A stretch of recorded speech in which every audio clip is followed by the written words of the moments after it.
Welcome, ladies and gentlemen, to the 2022 The Real Race. This is the Lamborghini Challenge right here. Last year, we had some fantastic winners from all across the regions, in APAC, EMEA, and North America and Latin America. And today, we're going to be covering the EMEA, that is Europe, the Middle East, and Africa's. I am Lee Smith, and joining me today is going to be Paul Buckley. But before we get to him, there he is, he's there. I want to talk about the game. It is, of course, a competition. Thank you very much for those guys for sponsoring this. And where would we be out without their game, without their racing action? And of course, I'm just going to give them a quick love. They've just released a America's pack, which is great. So get out there and get it yourself. Paul, welcome. We are going to be aided by Assetto Corsa's Drive. It is ACC Drive. If you want to check it out, it is a brilliant spectator mob. And that's how we managed to follow everything, Paul. I've introduced you to this. You're going to love it, trust me, when we get into it. But Paul Buckley, how you doing, buddy? It's been a while since we cast together. I know it has. God, it must be nearly a year now. But if there's ever a stage to come back to join you in a booth, I am more than happy that it's this one with the first weekend of this season of the Real Race with Lamborghini. I'm so excited for this afternoon's racing. Absolutely, it's fantastic stuff. We're going to be loving it. We covered Assetto Corsa last time we were out there commentating, so we're well versed to this one. We had a fantastic season last year, but of course, let's look at the group stage as we go. It's going to be starting things off on Kyalami, and then of course going over to Spa after that. So two fantastic races, well, four technically fantastic races, two sprint races and two main races as well. But we'll get to that. Let's look at the group stages.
As you can see, that's where we're starting things off in South Africa at Kyalami. Where else? Where else would we start for EMEA? Jordan Sherratt was the champion, of course, last season representing South Africa. And, of course, today's group stage, we're going to be the EMEA region, as I say. And to determine the final participants of each region, we'll be streaming all the group stages this time around. Unlike last year we jumped around a bit. This time, everything gets covered. It's brilliant. It's brilliant. Kyalami, as you can see, is going to be the first track. Spa, as I mentioned, will be the second track today. We're going to be covering a 15-minute sprint race. Now, that has been decided by qualifiers. Then, we're going to have a 45-minute race on that. And the top 8 will be reversed from the sprint race. I know I've been told not to wave my arms around too much, so I've got to be careful. I like to wave my arms.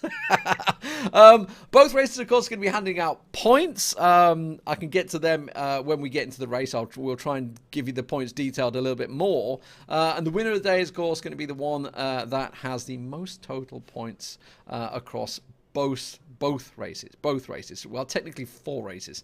So there's a lot of calculating. Me and Paul not going to be doing manual calculating. That's for damn sure. We're going to let the admins do that in the background because trying to do on-air math is always a danger. Always a danger. Of course, putting some emphasis on the prizes today. 15,000 total for the competition. Fantastic prize up for grabs this time around, of course. The winner also, just like last year, will have a unique opportunity to become one of the new official sim drivers for Lamborghini, which is mega in itself. Like, who'd you drive for? Lamborghini. Just saying there. And of course, it is, a dream that many are going to be looking for, Paul. So what a fantastic prize. I know, obviously, we're going to be speaking to Jordan in a little bit, hopefully. He obviously won in this region, actually dominated in this region last year, completely stomped the field, and is now representing Lamborghini. How fantastic is that?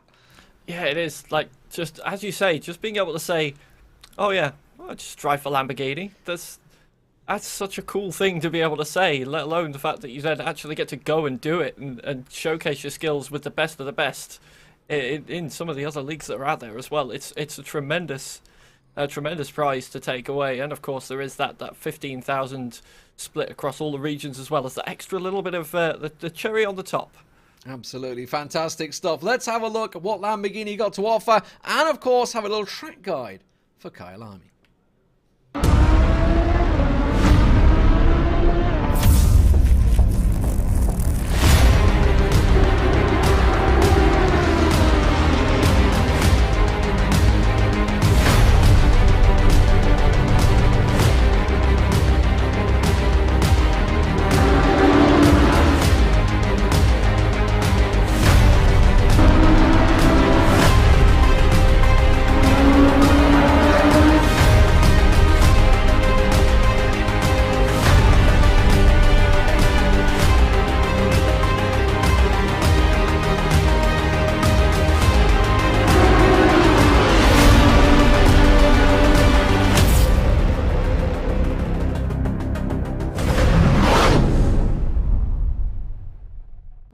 Welcome everybody, my name is Jordan Sherrod and I'll be taking you for a lap guide around Kyalami for the group stage of the EMEA region. Firstly, as we approach turn 1, you want to try and shorten the track as much as possible, keeping it right. Then setting your car up for the first turn, braking just before the 100-meter mark. Bringing the car on slowly to the apex. Get a straight exit, keeping it right for this kink. Then opening up the left-hander for yourself so you can get a straight exit and gain lap time on the exit. Now, as we approach sunset, the most difficult corner on the track, braking just before the curb, kinks to the right on the left, waiting for the car at the apex. Try and maximize the track as much as possible. Braking just before the curb on the right starts. Straight exits, very key.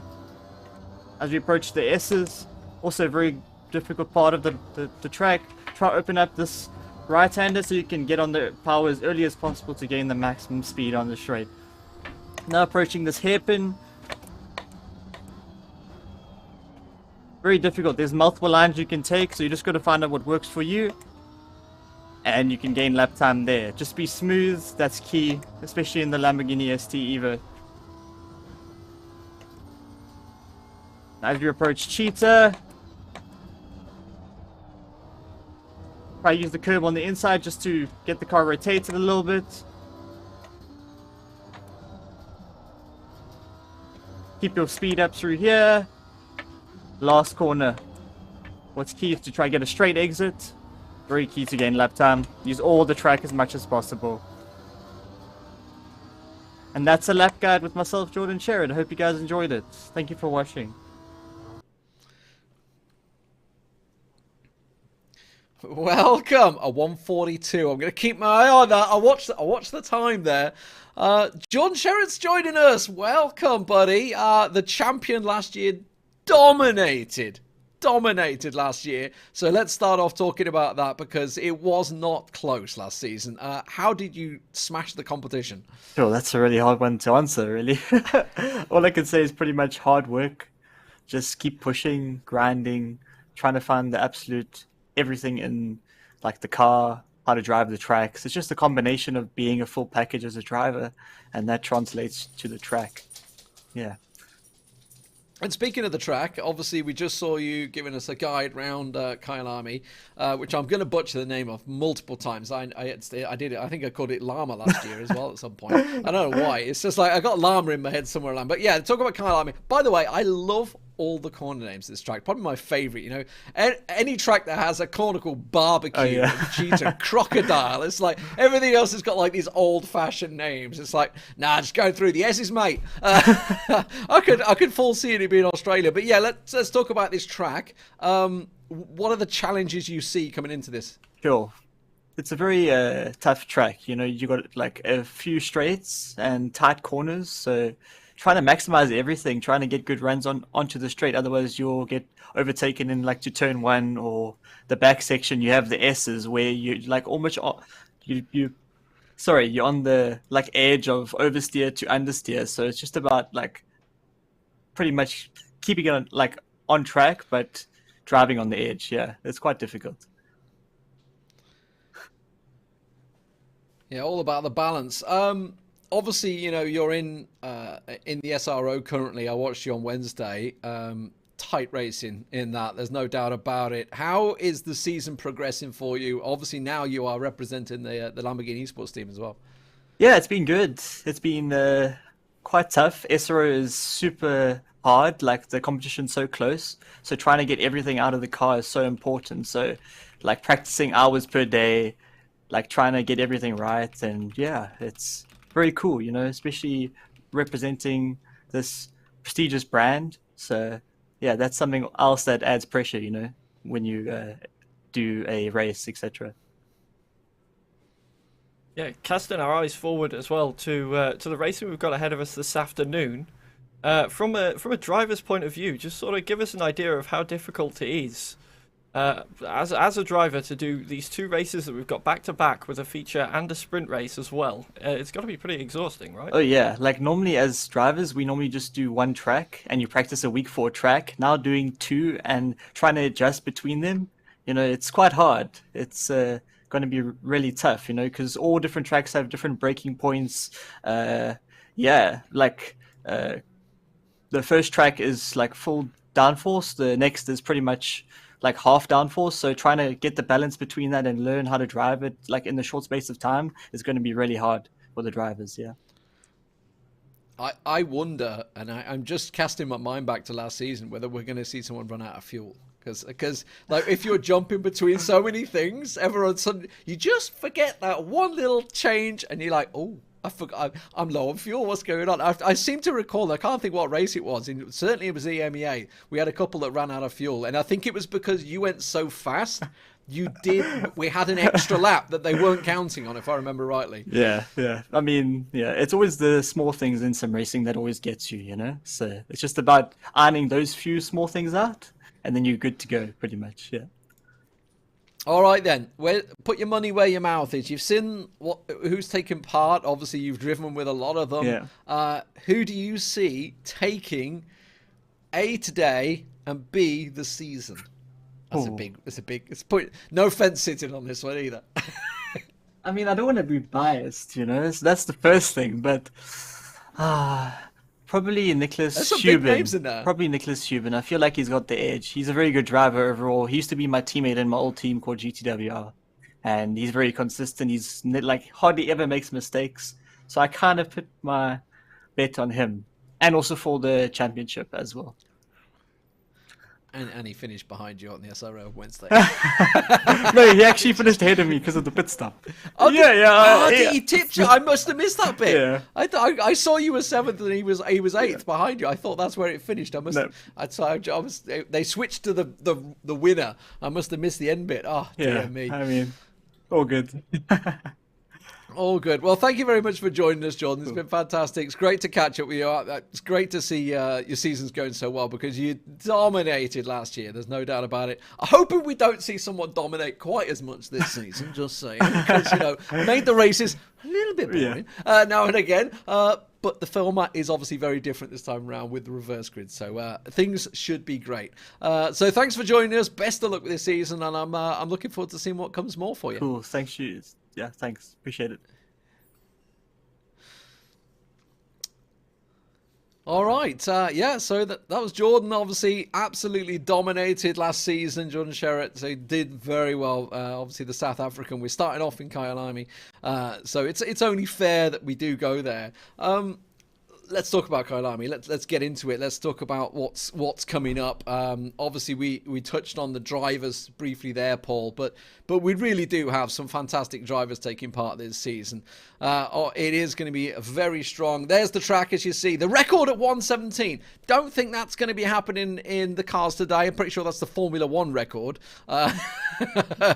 Because as you just saw with Jordan's lap, 142 was his time. And I'm looking in game right now, and 142s are looking sort of where we're sitting at.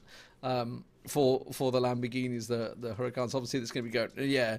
So these are what we're expecting. Maybe someone will break into a 41. Who knows, Paul? Yeah, maybe.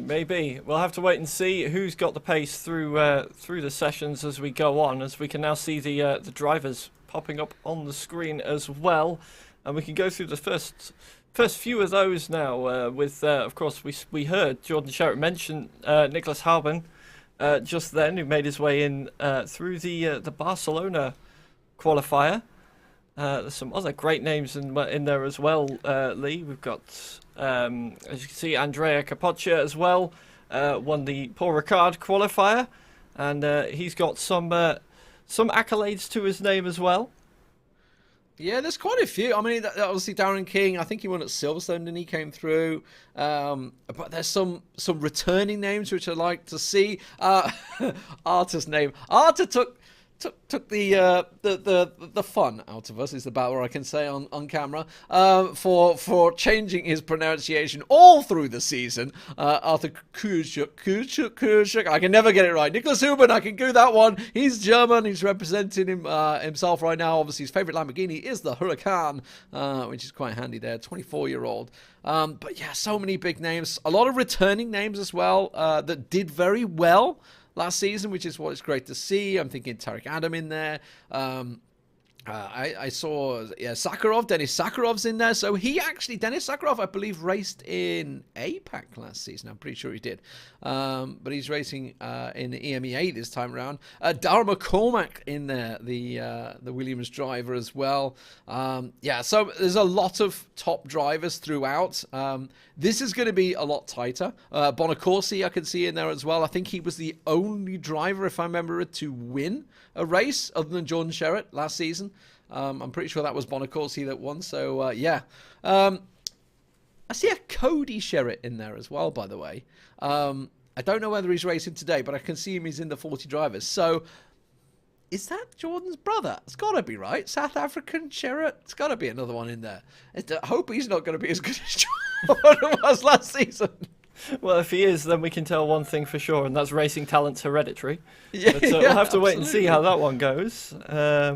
I've just been keeping my eye on that list as well, and all the names that I can see. There's, of course, the British driver Luke Whitehead as well. Yeah. And you look through the career highlights section of his little area on the sheet of drivers that we've got. It's massive. He's a very accomplished driver. Looking to make a name for himself here as well, so I'll be very intrigued to see how well he does throughout these races. Looking down, there's plenty of very accomplished drivers indeed showing up in here as well. So we can take a look at Luke Whitehead now, just 18. So yeah, very young lad, lots of time left to develop his skills in his career that he clearly already has. And his favourite Lamborghini is the Diablo SV, a very fine choice indeed. Yeah, he's the AOR champion, I believe, as well at one point. So, only 18-year-old to be winning championships is pretty scary. Obviously, me as an old man these days, I can't compete with these guys. They are so fast on the circuit. I think it was the fastest qualifier as well, if I'm not mistaken, as well at one point. They did have qualifying yesterday. I didn't get to see who qualified where. We didn't get privy to that information, so it's going to be a surprise for us to see who's going to be on pole for the qualifying session. And as I do say that the sprint race will be coming up shortly. Now, as last season, as with pretty much all sort of GT style racing, will be a rolling start as you'd normally expect. So it's a packed field, 24 drivers, I believe in total, 20 of them coming through the qualifying have come through. 4 of them have qualified through the 4 separate tracks as well. So it is going to be a very busy circuit today, Paul. It will indeed, and that should provide us with plenty of action once the cars do get rolling around here. It's as we saw from the onboard lap a moment ago with Jordan Sherritt, it's a very tricky track to get right, but it should provide us with plenty of chances to see cars side by side and battling away to try and make their way through the order. But don't forget, the top 8 will be reversed as we head into the feature race following this sprint race, so we could see some jostling around a little bit further back as well, not just for the lead. So points-wise, for the sprint race, which will be a 15-minute race, it is 16 points is first place, down to 12, 10, 8, 7, 6, 5, 4, 3, 2, 1. And that actually drops down, like at 9th you get 3, and 10th gets 3.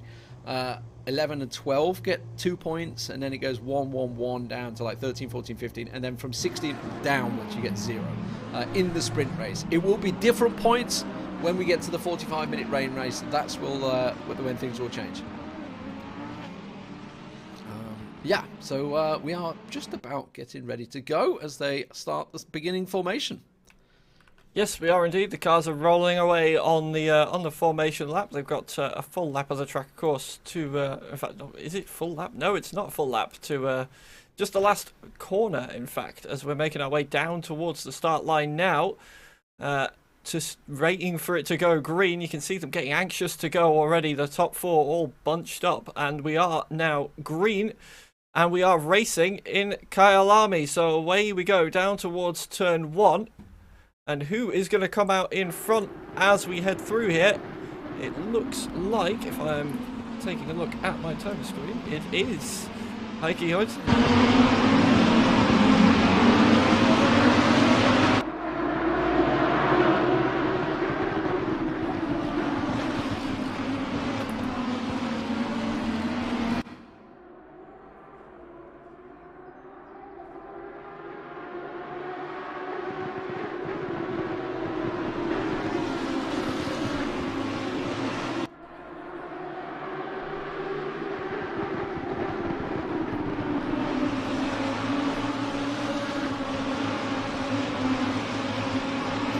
Yeah, it's looking pretty clean so far in this first lap. As now, as I say, looking pretty clean. We've got some side-by-side action as we head up towards Newcop, and that is side-by-side. Heikki Hoytnen's got the inside line from Dina is coming up, and look at the opportunistic move from the number 6 car. That is Stefano Bonsignore looking to get involved in this fight as well. And they're still too wide coming out the exit of the corner, but Hoytnen's just about held on to the lead for now as we roll down the hill towards Mineshaft and the Crocodiles, kicking up the dust. And they're still side by side for second and third up the inside, Stefano Bonsignore, but he's going to have the outside coming into the inside. He's going to have to back out of that for now because it's very tight through this section of the track. And that is Dana just about holding on to P2 for now, but a lot of pressure being applied right now from the cars behind. Action further down the field. You can see 16th place on the grass there. Now it was Kumpel, Hoyer and Grigis all sort of muscling each other out is the best I can say there, as Hoyer goes once again side by side down in 16th place. Just drops down some position. She just simply can't take the corner at that point. But fastest lap coming out from Ubon. That's the man that obviously we heard Jordan Sherritt calling out, saying that's one he reckons could do well here. He's got Luke Whitehead just behind him and Dow King just in front, so it is a tight race there, and you can see them on your screen. Real tight race in Dow King, the man in the 6th car back. There you go, but you can see the gap forming. Look at this, Hoytnen is doing a fantastic job. Heikki Hoytnen, the Finnish driver, putting himself a bit of space already in the lead.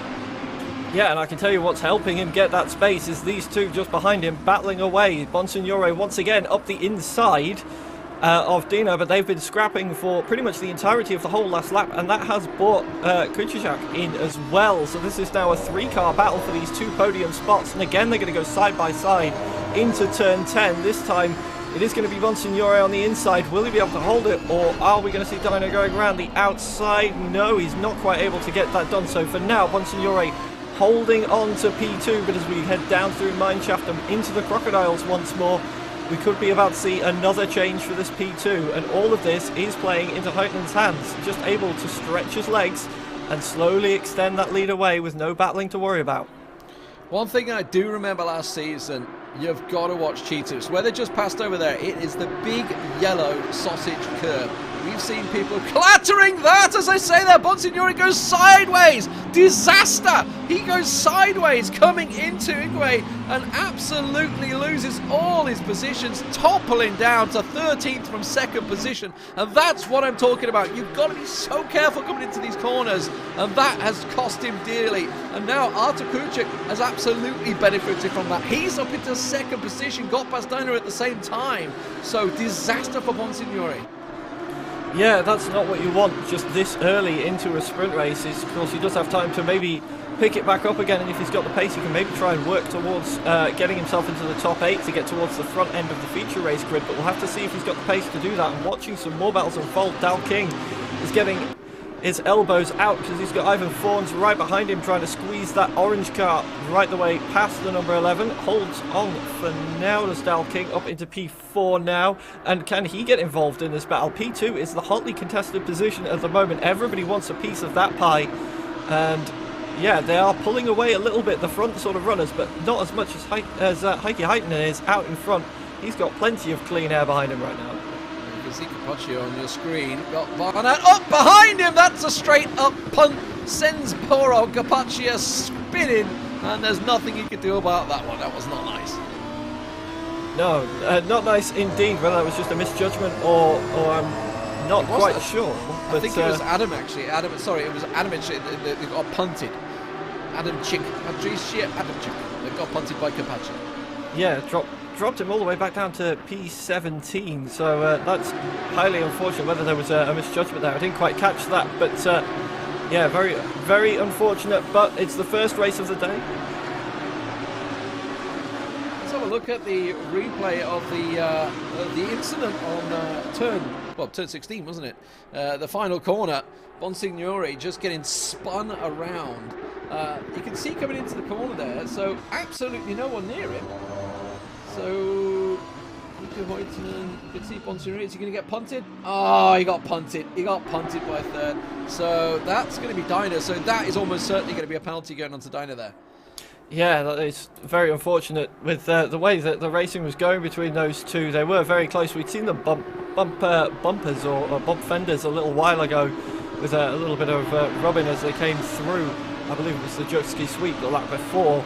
But yeah, just a little bit of a misjudgment under the brakes, as we were just saying about, in fact. And yeah, that's how wrong it can go if you just that millisecond of missing out, and you can really not only ruin your own race, but someone else's as well.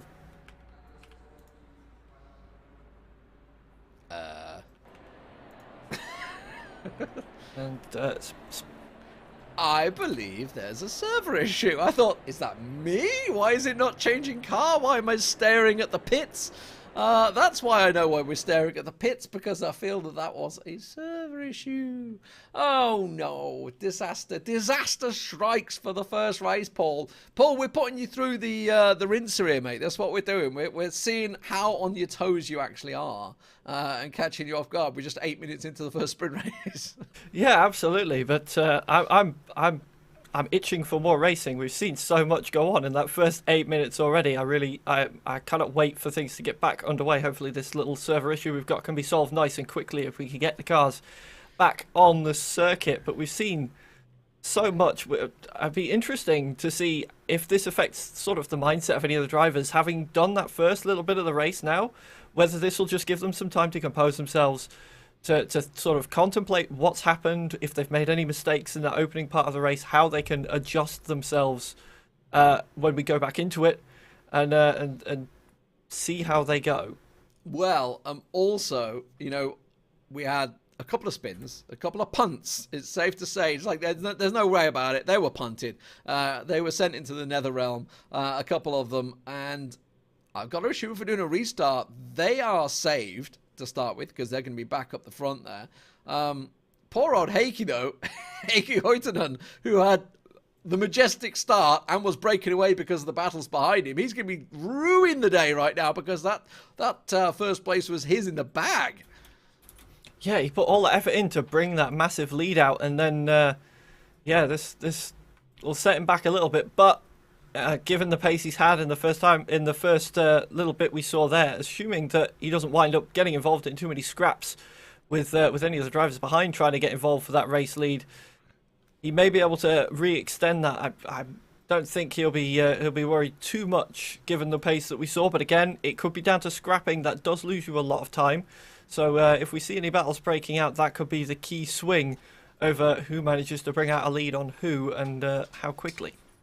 Yeah, absolutely. Obviously, let's face it. We're not all sat at a Grand Prix circuit. That's the way it sometimes is online, and server restarts and server issues. They can be a thing. It is the online world, the internet world. So I think everybody that's been involved in racing has had this happen at some time. It just absolutely sucks that it's happened to us on the first sprint race. Let's face it, it could be worse. We could be 40 minutes into the main race. There could be worse times for this to happen. Yeah, absolutely. And if it was going to happening on the first race is I don't want to say a good thing, but it's better than happening sort of midway through maybe the second sprint race or the first feature race. Get all the gremlins out now, and then we can just have a solid afternoon of pure racing ahead of us. Yeah, if I had a dollar for every time something went wrong on a first game of an event, I'd be quite a rich man. Let's put it that way. Because first game, first of event, first anywhere. The amount of times I've done it for the last 10 years has just been. There's always been issues where I've failed or something like that. But yeah. But let's talk about the racing action that we had there, because we had some pretty darn good action. Let's face it. Adamchuk's going to be happy. He got punted. Obviously, he was punted by Capaccio. Now, in terms of positions, Luke Whitehead was making ground. Dow King had a great start. He'd started to make ground. That's Darren King, sorry. Dow King I was using was his nickname, or it's actually, I think it's his Twitter name actually as well, I believe. But yeah, because I can see Heikki Hoitunen's name's broken on me again now. I had it working. It does that sometimes in the game. It doesn't like umlauts. I think that's more my game. It's the keyboard language. I'm not sure. I need to make Finland or something like that. Yeah, it's. I think I've got the same thing with the name, but at least it's the only name, so we'll know who it is, at least when we're talking about it on the screen. As I believe, hopefully, we'll be back up and running very soon indeed. But yeah, plenty of racing action, as you say. We saw with Dow King. Dow King managed to make his way up to, I believe it was P4 by the time the issue started, and I believe we're almost back to full capacity in terms of the drivers coming in. So fingers crossed, it won't be too much longer before we can get the cars rolling again, and we can start seeing that action unfold. Yeah, just a reset for the guys. Just get themselves in there. They've had their good start, so they're ready to go this time around. So hopefully all mistakes that were made at the start can be brushed aside, and we'll be back to clean racing. Clean racing, Paul. That's what we're looking for. Clean racing. We don't want to see those punts. They happen. They happen in real life. We've seen it in the highest and lowest parts of racing. I say lowest parts because it sometimes happens in everywhere. But yeah, even in the top drivers in the world always have an incident at some point. So I'm just hoping we don't see too many. What did surprise me actually, that we hadn't seen anyone clatter through Cheetah, or maybe I'd missed it, but the amount of times I've seen people just try and take Cheetah, maybe going too wide through it, like two cars trying to squeeze through, and somebody ends up clattering that massive sausage curb and gets launched into the air. It's an absolutely lethal corner that caught out everybody last season. We saw, I think, every single region that we covered, somebody caught it and spun. Yeah, absolutely. I think every time that I've seen a car go through there, or at least look like they're going to go through there too wide in that first bit of the sprint we saw before, was they'd always back out. I think they've learned that sausage curb is pretty lethal and not to go anywhere near it. But I think we are about to get ready to be back underway very, very shortly. Yes, they are lined up. They have to do a formation lap, of course, and hopefully we'll get everybody in there this time around. We have got 20 drivers in there at the moment, so we'll get people in the right position and such and whatnot, and everybody be good to go. Is this the correct start? This doesn't look right, yeah, because I can see Heikki Hoitunen down the back at the moment and Hubon at the front, so whether the positions need tweaking or what. going to guess that's probably what's happened. So I don't think we're going to be starting anytime soon. Yeah. So I think something's up somewhere. I'm just trying to look. If I could spot it. I can see number 7 is missing at the moment. Number 7 is apparently missing. So Darren King's actually getting a nice gap ahead of him. Yeah, so it does appear that they've arrived at the moment as in car number order. So if you're Nicholas Halbin, you're pretty glad you're in the number 1 machine right now. So and if you're, I want to double check this with you, because I feel that maybe it wasn't the start, and they've readjusted and reset because of it.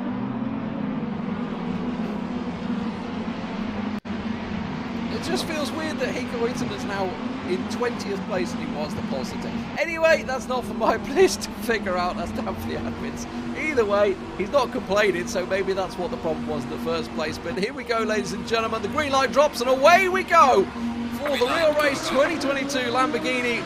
Once again, the sprint race here at Kyalami as Nicholas Hubon on pole position will start things off with Amato Capaccio all two side by side as they come around, but Hubon is going to be the man that will start things off. The pole sitter leads from the start. Yep, he is away nicely there, but I've just seen who's not away nicely. Is that Adam Chick's just gone and had a little bit of an excursion across the grass, and that's dropped him right the way down towards the back of the grid as the side-by-side action going on all the way down the field, I believe, especially towards the back part. It's getting pretty feisty back there, and this is what happens, I think, when you get a grid that's somewhat out of position from what you'd expect. You've got the likes of Heikki Huyton, who was sprinting off into the lead before. He's got his last to first challenge hat on, and he is trying to carve his way through the field, as is a few of the other drivers, I think, with drivers that would appear to be on pace, at least out of position. We've got some great battles going on up and down the field right now as Huyton is now diving up the inside into Leocup on, who is that? That's Leonardo Grigues. He's just managed to pull that move off on, but they're still side by side as we come down the hill towards Mineshaft, so that's going to be nice and tight. But it looks like Huyton might be able to just about pull ahead there, and indeed he does. That's another position gained for him. Meanwhile, what is going on? Ooh, there's been contact down the back. That is Huyton. He's got massive damage on the front of that car as well. So I believe he went into the. Whether he's gone into the. He must have gone into the back of someone. But what caused it? Did he get rear-ended himself, or did he just misjudge the braking? That will be interesting to find out. But that is huge damage to the front of that car, and the man who looked like he had all the pace in the first bit we've seen really gonna struggle now. We'll see. Hopefully we can get a replay up in a moment just to see what happened there, but it's all kicking off in the back end of the grid this time. Yeah, I feel like they've done like a full reverse. I don't know what's going on. Anyway, Diner is down in 15th as well, so he's also making ground. He's managing to get past Big Paul. Fastest lap of the race, though, from Capaccio in second place at the moment, hot on the heels of Hubon, and they are starting to make a breakaway, the top two. Amato in third place is being slowly left behind. He's got Bonsignori right up in behind him in the tail black with Pagardal up behind him, if I can get my teeth in. And Darren King down in 7th place. So hot racing throughout so far here in South Africa. Wouldn't expect anything less at Kyalami. And even Fornes, why has the director decided to give me a look at him? He is at the moment hot on the heels of Luke Whitehead, who we were talking earlier on, the 18-year-old, who's also put a challenge on Atapuracek. Yeah, and I believe we will have a replay coming up of what happened. And we can now see what happened with Huyton as we headed down into the crocodiles. And yeah, he got rear-ended and into the wall he went. And I believe that was Adam Chick, who's not having a good time at the moment. He'd had that incident that put him towards the back of the grid earlier on. And yeah, it's just his haste to try and get back up with the rest of the field, I think, misjudging the braking. And Huyton paid the price. Dumped into the wall. He's a crocodiles, wasn't he? Dumped into the wall, so unfortunate for him. I'm looking at Bonsignori, he's up close at the moment. Hubon's just posted the fastest lap of the race at 1:42.237, so he is currently the quickest, so obviously feeling the pressure from Capaccio in second place up behind him. which is why he went for it. 7th place and 6th place, squeezing through, and he's already made the move. It looks like Mateus managing to get him through. I'm going to challenge this name. Tiskivitz? Vix? Oh my word, my Polish is not good. Apologies to all the Polish drivers out there. I'm pretty sure that's a Polish name. But he is under pressure. You can see Artur Kucek as well. That's Luke Whitehead alongside him trying to get past at the moment, but he is going to be on the outside. I don't think he's going to be able to make this move stick, but I'm going to make me eat my words as I go through the S's. He is going to squeeze his way through. Really nicely done there by Luke Whitehead. And actually, he's a little bit flustered right now. He might lose another place around the outside, say from Fornes. Now, I think he's dived a little too hot on the brakes there. Outdone himself, but a really nice drive from Luke Whitehead. Yeah, I'm wondering what happened with Kuracek there, because he was right on the back, it looked like, of Darren King following that move that we saw before. And he's dropped all the way back, and I believe we've got a penalty popped up for Leonardo Grigis down at 18th as well. That's not what you want to see. Yeah, I believe that is for the contact we saw with Hoytland, so I must apologise to Adamczyk. I thought it was him that had been involved, but it looks like it might have been Grigis. Yeah, absolutely. Nicholas Huben, 142.052, 3/10 faster than anybody else on the circuit right now, answering the pressure and maybe the little singing the praise that Jordan Sherritt gave him earlier on. Obviously, the man that drove, I saw him driving on Wednesday, the SRO, did very well in that as well. So obviously these guys, some of these guys out there have got a lot of experience under their belt, and it's great to see some young drivers coming through, but some of the old veterans, I say old veterans, he's only 24. Some of the old veterans, I guess that's technically a veteran in the scene in sim racing these days, are using that experience well. Yeah, absolutely, and the amount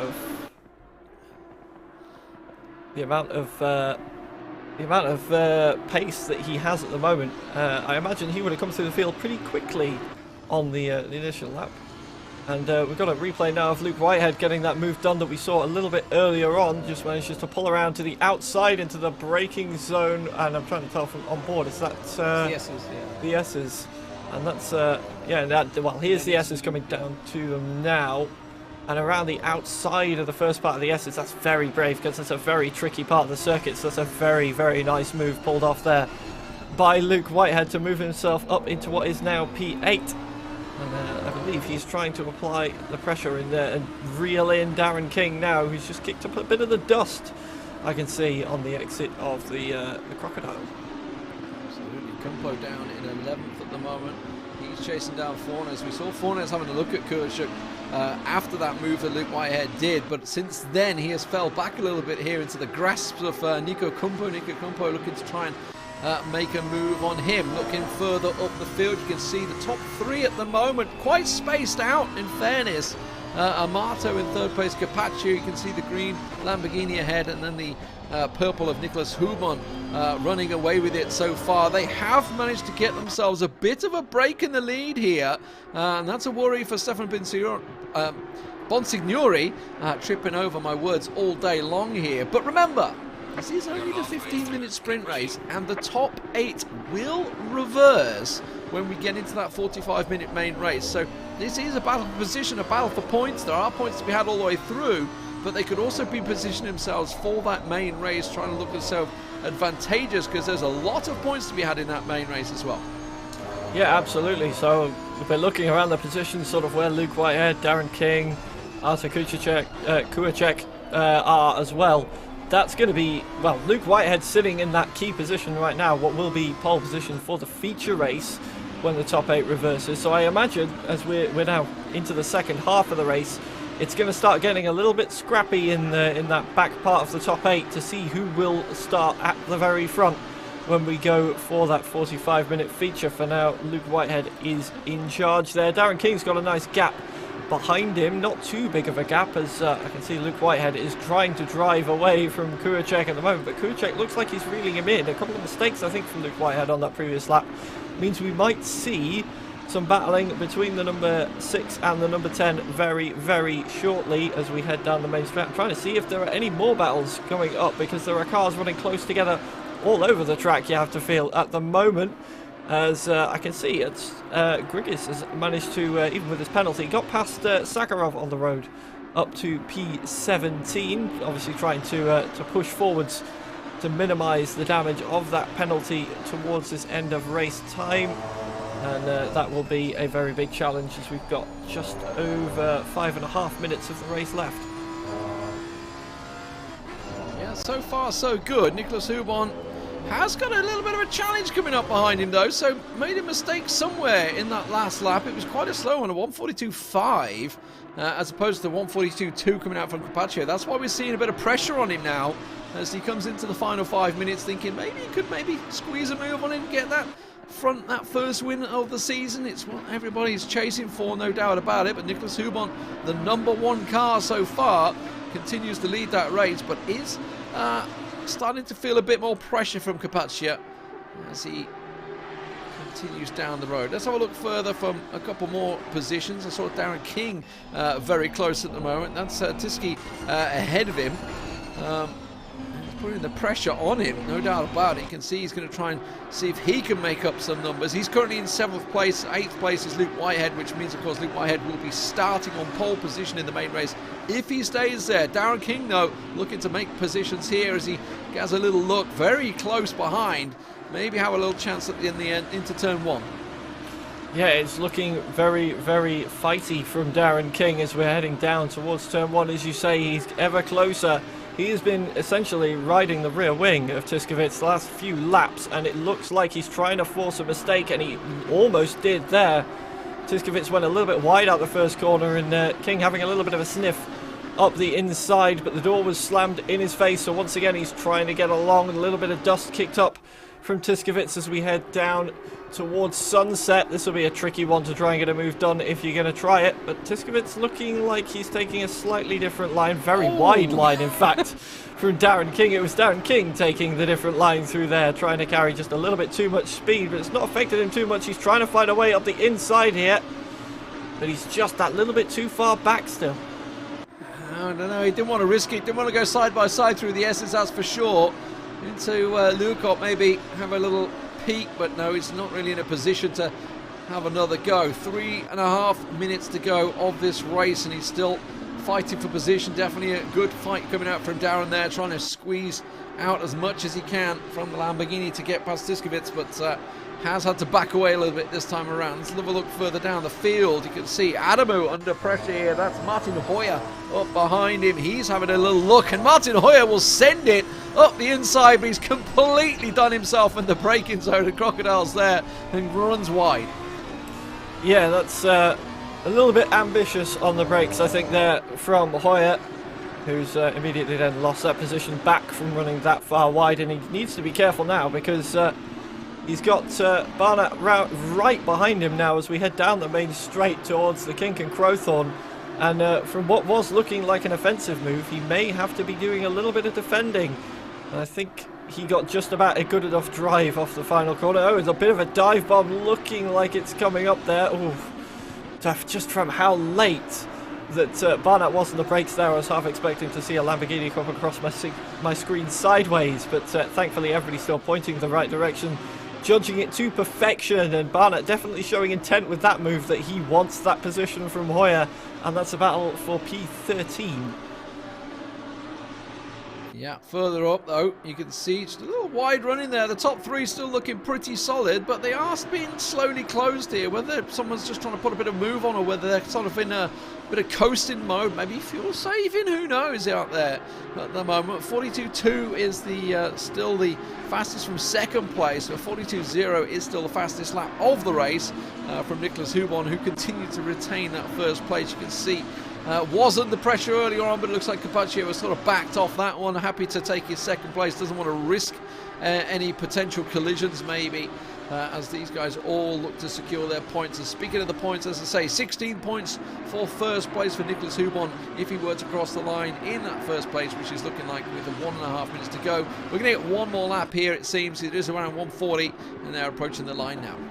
Yeah, I'm so glad we've got a feature race coming up, because I've been watching the lap times from our top two for the last few goes around. And okay, the last time they were pretty evenly matched, but quite consistently, Capoccia's been a couple of tenths quicker, and I think if we had a couple more laps, we may have seen him try and get the move done on Heuben, but yeah, playing it safe now, just to bank that second position and go in nice and cleanly into the feature race that we'll have coming up as well. I can see him working quite hard on the wheel there. Martin Hoyer is getting involved as well with Damu once more. They're side by side as they're heading through, and that is a nice move from Hoyer there into P12 and getting that one done. But is Damu going to be able to come back? He's right on the back of the number 11 car now, pulling across to the inside as we head towards Sunset. That's a brave move, side by side. And Hoyer just about holds on, but it's very, very close still. Yeah, Adamu doesn't want to give up that position. It looks like Martin Hoyer has managed to get it done this time around, so he's going to keep his position. Let's have a look towards Hubon. He is going to be the race winner, it seems, unless Capoccia can put a move on him anytime soon as they go around Lukop. It doesn't seem like they will.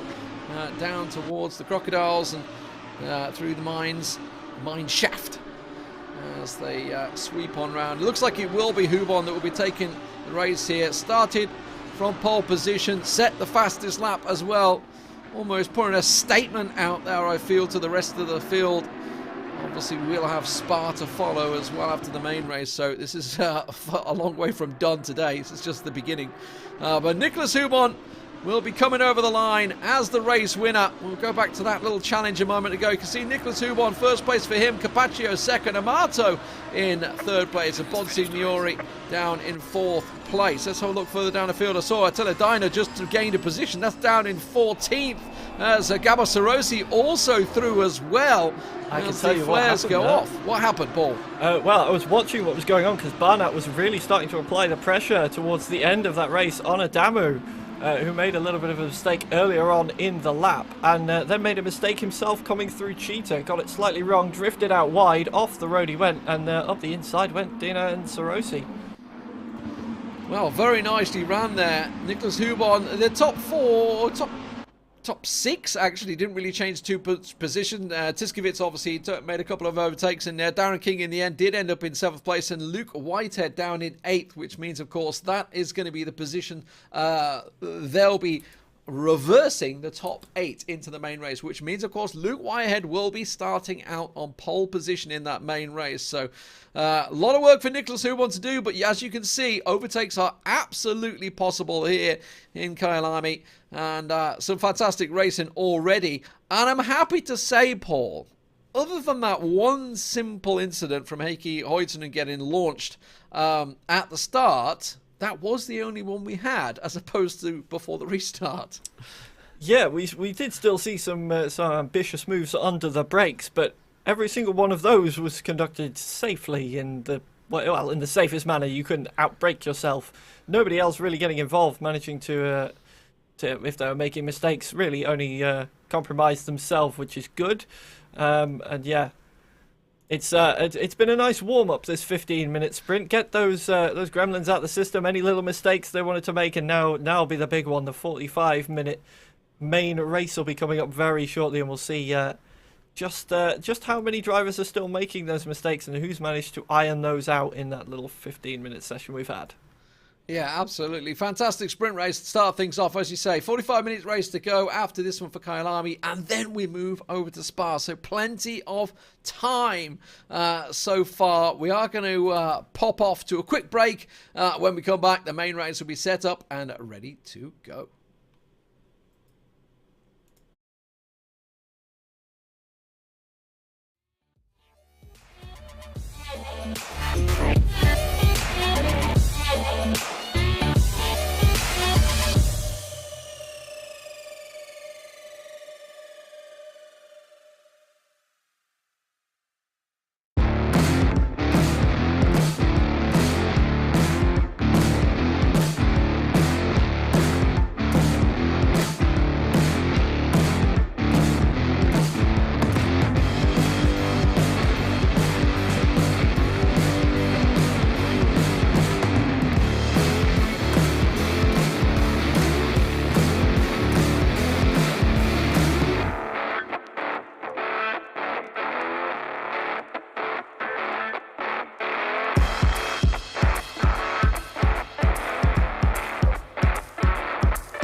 Welcome back, ladies and gentlemen. It is the Real Race Lamborghini 2022. We are here. I'm Lee D-Man Smith, and joining me is Paul Buckley for this one as we move now into the main race. The 45-minute main race, Paul, but your first taste of the real race in the sprint race. A little frantic here at Kyalami, there's no doubt about it, but a decent amount of action to start things off. Oh, absolutely. We've seen plenty of action in just 15 minutes. We've got 3 times that amount now for the drivers to really sink their teeth into and start playing the race out. So it's going to be very, very interesting to see how things go, especially since we've got that reversed top 8 as we saw from before. So you've got Luke Whitehead's going to be starting with King alongside him on the front row this time, so we'll see if they can run away, or we're going to see a bit more fighting between all those top 8 as they sort themselves out on pace. We'll have to wait and see. They'll have plenty of time to do it, as we say, with the 45 minutes, so plenty of racing action to go. Yeah, absolutely. If you've just joined us, welcome to start with. Obviously, we were slightly delayed at the start, but everything is running smoothly now, and everybody's joining back into the server for this 45-minute main race, as you mentioned. These drivers, you know, a lot of them veterans of the scene, some of them newcomers as well, as some of them were racing last season as well. It's great to see so many returning faces, but there's no doubt about it, the competition is high this season, as we saw already with some very tight. I thought for a moment that Nicholas Huben was going to run away with it, but he was kept pretty much in check by Carpaccio. I didn't know whether maybe Huben had slowed things down purposely to, I say slowed down, you know, losing a tenth or two off the lap is not really slowing down, but more importantly, just keeping pace. Obviously, these guys come into this knowing exactly how much fuel they need per lap, and obviously making sure the tyre wear is not so much of a problem. Now, of course, going into the 45-minute race, that is going to be a different deal from the sprint race.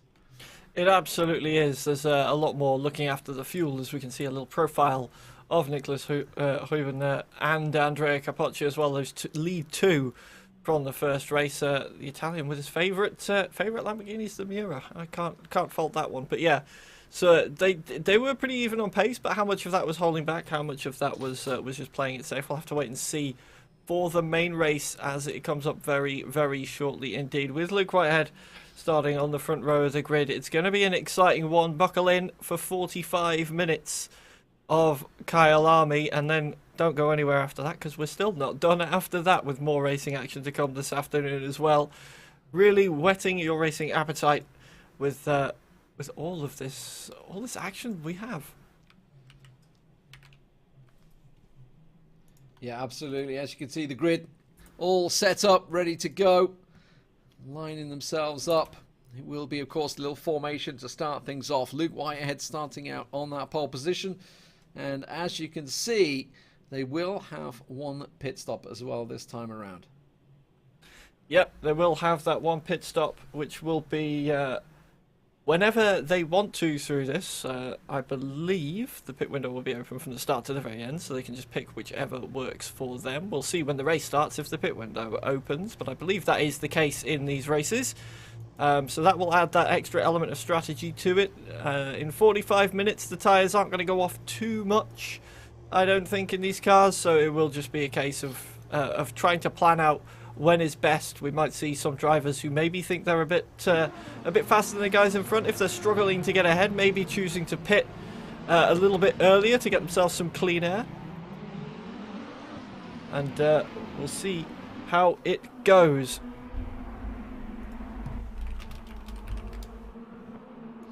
Yeah, absolutely. Once they get themselves ready to go. Once I get myself ready to go. I need to get myself ready to go. But looks like things are about ready to go here as we line up. Luke Whitehead going to be starting things off as they go across the line. The green flag drops and away we go. Live, as we say, for the 45-minute race here. Luke Whitehead going into the first corner. Almost 3 wide behind them. 4 wide, I feel, coming into this one. It's going to be a little bit messy. They're all managing to get the way through there. You can see a couple just about squeezing on the grass, but they all made it round the first corner. Oh, you say that, but coming out of the second one, it's Pinball and it's Chaos as we head up the hill. Who's that that's gone round? This Dean is fine. I think it's Adam Chick and Hoyer. No, they're both still in it as well. It's Amato and Barnett. Yeah, they're all the way back towards the back of the field now. I think it was Barnett that I saw go off first, and then Amato got caught up in the Chaos coming up the hill as well. And I think we'll try and get a replay of that because so much happened in the space of just 100 meters or so of racetrack. It looked like they tried coming out of the first corner 5 wide maybe, and there's just not enough room for that many cars. Yeah, you just simply can't fit that many through. Unfortunately, that's just how racing works and how a corner works and how physics simply works at the moment. Pagardal under pressure from Capaccio. You can see behind him, he's trying to keep his eye on Bonsignori, but he is starting to foil back here. And of course, we've got to keep our eye on the man that started out, or certainly won the sprint race. He's fallen down. Huben's fallen down to 11th place. He was caught up in that pack, that mess that was happening. Just got himself up into 10th place though, so retaken one of his positions, but he's got a lot of work to do to get back to the front.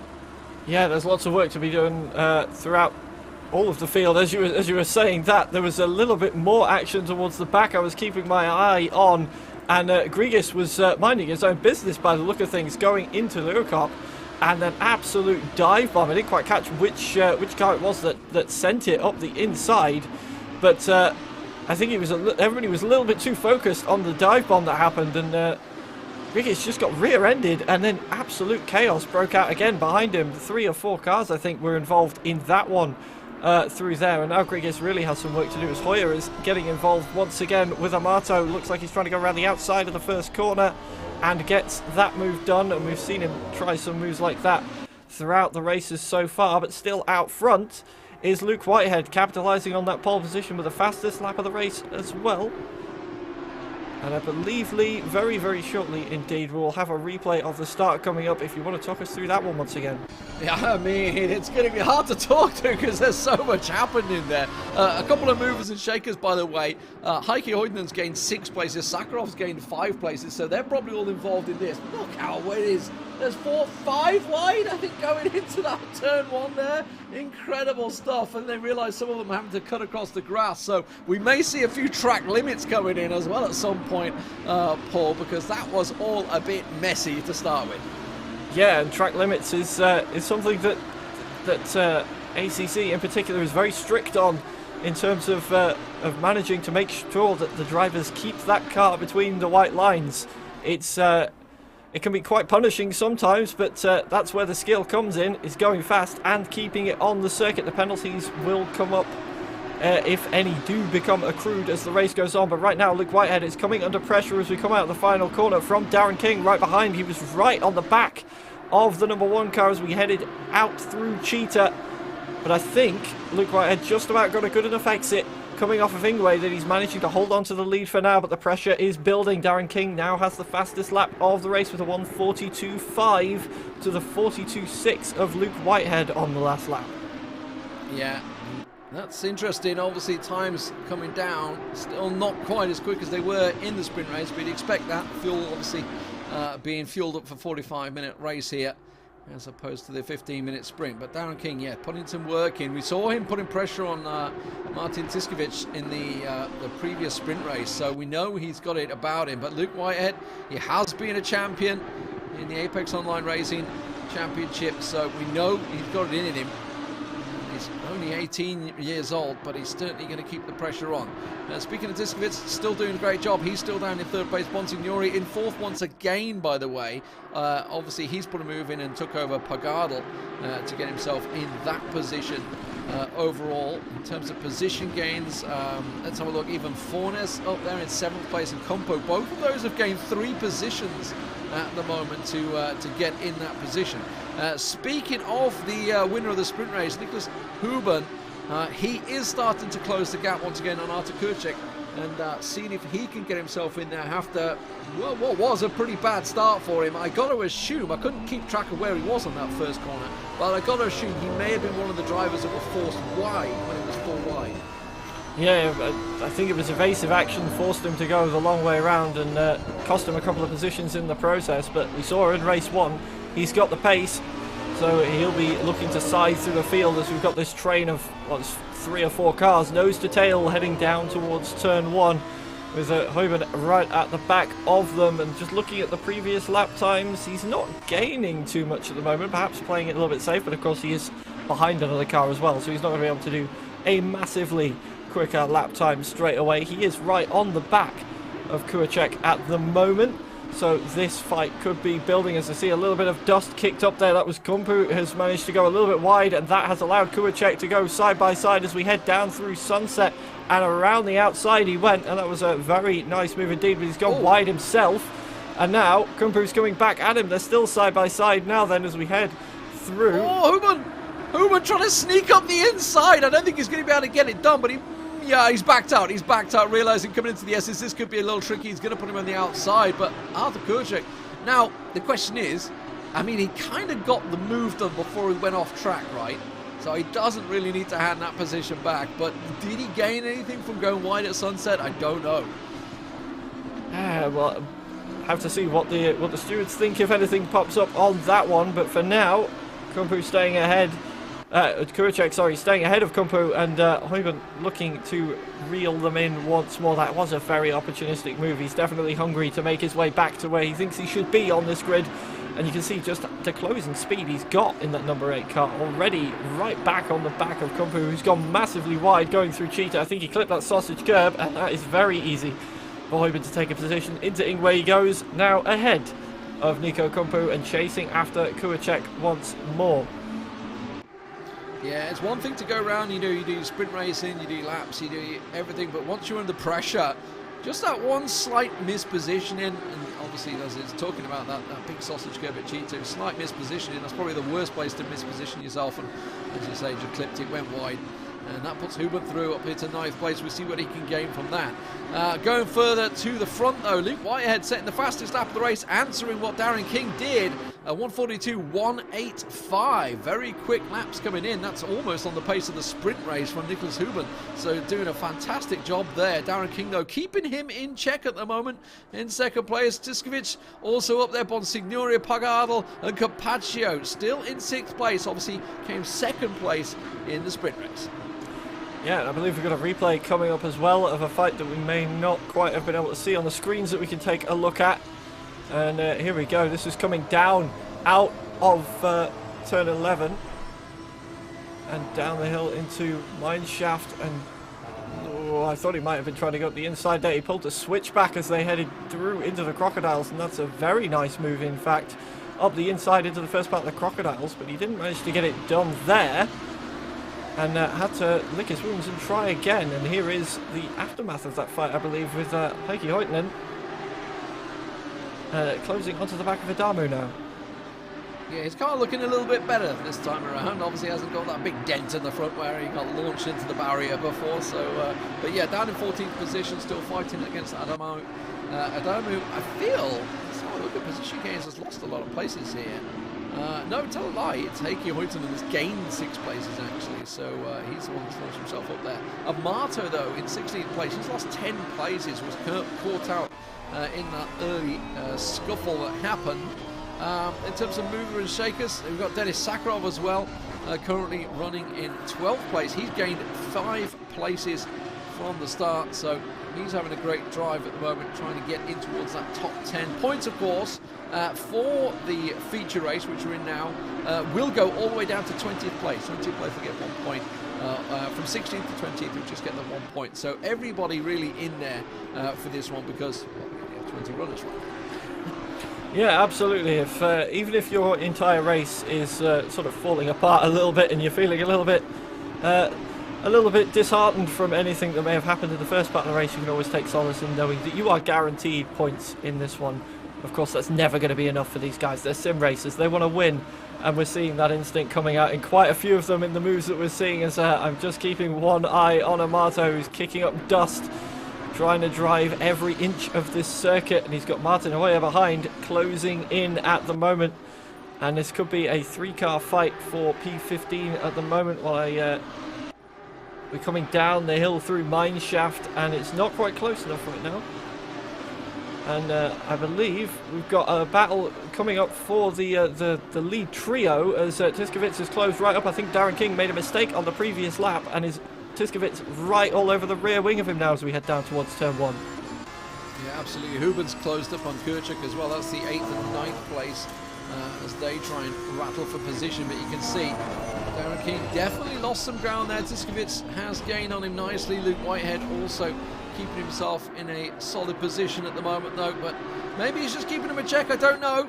We saw this from Huben earlier on, but a 142.8 from both Luke Whitehead and Darren King tells me maybe they were challenging because Tiskovits has been brought into this one. It can happen if you're sort of almost in a defensive status. You will bring that driver in behind you closer and closer, and that's maybe what we needed for this one. I want to keep my eye on Nicholas Huben. He has absolutely closed in the gap, I can see on Artur Kurchuk, so he is slowly pulling that in, and Ivan Fornes in 7th place. He's maybe going to get dragged into this battle, I feel.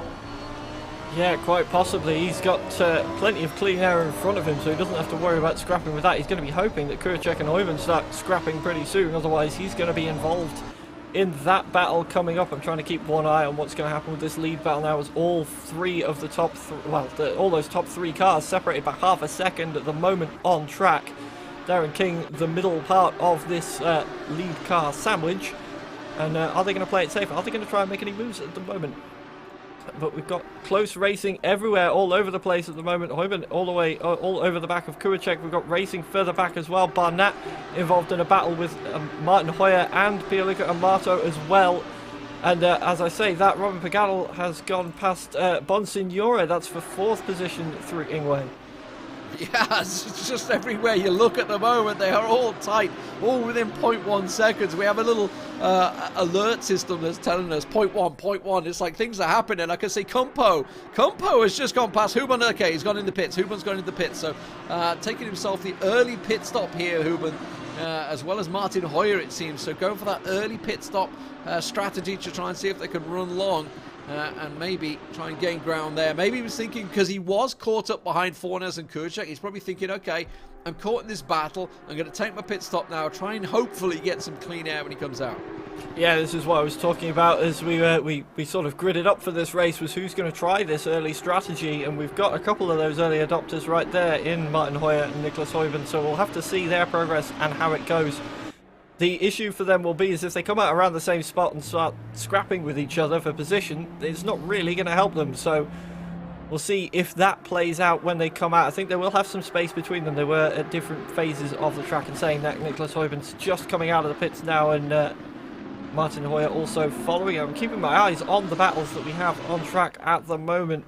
Heikki Hoitinen still very close to Sakharov in front, and then in front of him Adamu is getting closer to Attila Diner as well, so there's very, very close racing in this mid-pack at the moment. So I'm very intrigued to see how this order goes, and if any of them can break free and maybe pick up the pace a little bit and charge forwards, as Darren King is getting very close to the back of Luke Whitehead now as we head through Ingwe and down towards turn 1 once more, and he's dragging Tiskovits along with him, but not quite as close as we've seen at the moment as Tiskovits. So as we head down towards the kink and then into Crowthorne, is Darren King going to be close enough? I don't think so right now, but he's definitely getting closer. And speaking of close, Bonsignore very close to the back of Robin Pagadel into turn 1. But just backing out of that one, it looked like he was going to try a little bit of a lunge on the brakes. Thinks better of it right as they hit the apex and lives to fight another day. Yeah, and you can see it's Capaccio that's sneaking in behind them at the moment. Is slowly getting closer and closer.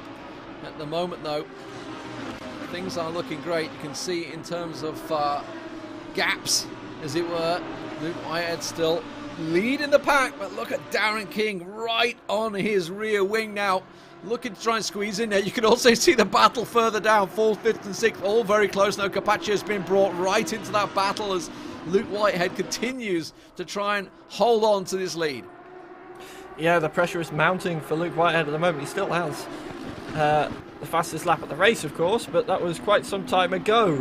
So now he's coming under all this pressure from Darren King and Tiskovits as well. And Darren King does need to be a bit careful here. He's running in a nice P2 at the moment, but if he makes a mistake trying to get the move done on Luke Whitehead, he could then lose that position to Tiskovits as well. He's having to drive in 3D, essentially, one eye forwards, one eye behind him. All the dimensions have to be considered as he is eyeing up this move for the lead. But Luke Whitehead at the moment driving one of what must be the widest Lamborghini in existence, holding Darren King off. But once again, going through Ingwe, Darren King is right on the back of him as we head down the main straight now, with Darren King just eyeing up Luke Whitehead.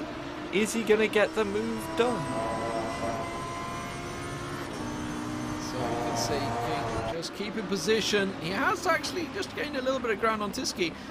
Honestly, because they're battling, they have been doing slower laps, which is what's brought the pack once again closer. And Artur Kucic just gone into the pits, by the way.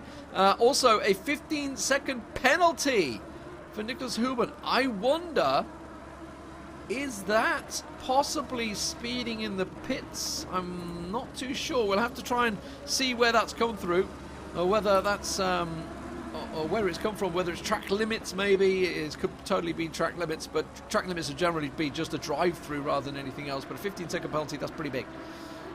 Yeah, it is indeed. We've got a couple of them up as well, with Sarosi having picked one up as well a little bit earlier on in the race. So only those two penalties for the moment, though. We're 16 and a half minutes into this feature race. We've still got around about half an hour to go. As I'm just keeping my eye on this lead battle, it's getting very tight between these guys, and Picadal slowly gaining in as well. But Picadal, he's got his own little battle brewing behind him, with Bonsignore and Carpaccia right on his rear wing. So this battle, being these three cars, could well play into at least the top three, as the scrap will slow them down and won't allow them to reel in, as Tiskovits kicks up all kinds of dust coming off the exit of Cheetah. And is there anybody from these top three going to be brave enough to make a move, or the second three? In fact, moving around in little trios at the moment are these drivers. Bonsignore is very, very close on Picadal at the minute. Pulls across to the inside of the kink, which is going to be the outside when we get down to turn one. Well, turn two, turn one, depends on what you consider a corner, I suppose. Crowthorne is the name, though, and he's got still side by side up the inside as we head through the Juxki sweep. Still side by side contact a little bit. They're managing to both keep it going for now, but the loss of momentum on Bonsignore will allow Picadal back through, and that also will give Carpaccia a run on Bonsignore now. So that little bit of contact, that's cost him two positions, and Carpaccia slides on into P5. Yeah, and you know what? He gained from that. There was absolutely nothing to do with him. He just sat and watched and waited at the back there as they go around clubhouse down to the S's. But yeah, it was Picadal that actually caught him. So now whether Bonsignore thinks it was Carpaccia that caught him, I don't know. But because he could see he was flashing, maybe expecting to have the position give back, I don't know. But either way, he was not happy with that. But unfortunately for him, it was Picadal that did it. The contact came from him. Now whether a penalty will follow that, we will see. Keep your eyes on that, because at the moment it is Carpaccia that gains it. He goes up to 5th place. Yeah, absolutely. And I will say, for that incident that happened, it was a great bit of car control from both of those two to keep it pointing in the right direction, because once the car gets unsettled, it can be quite hard sometimes to pull it back in the right direction. It takes some great reaction times, and they've definitely demonstrated those. Yeah, we'll just see how that unfolds. I believe we can now take a look at a replay of the penalty that Huben's got. So, what happened way back there to the number 8 car?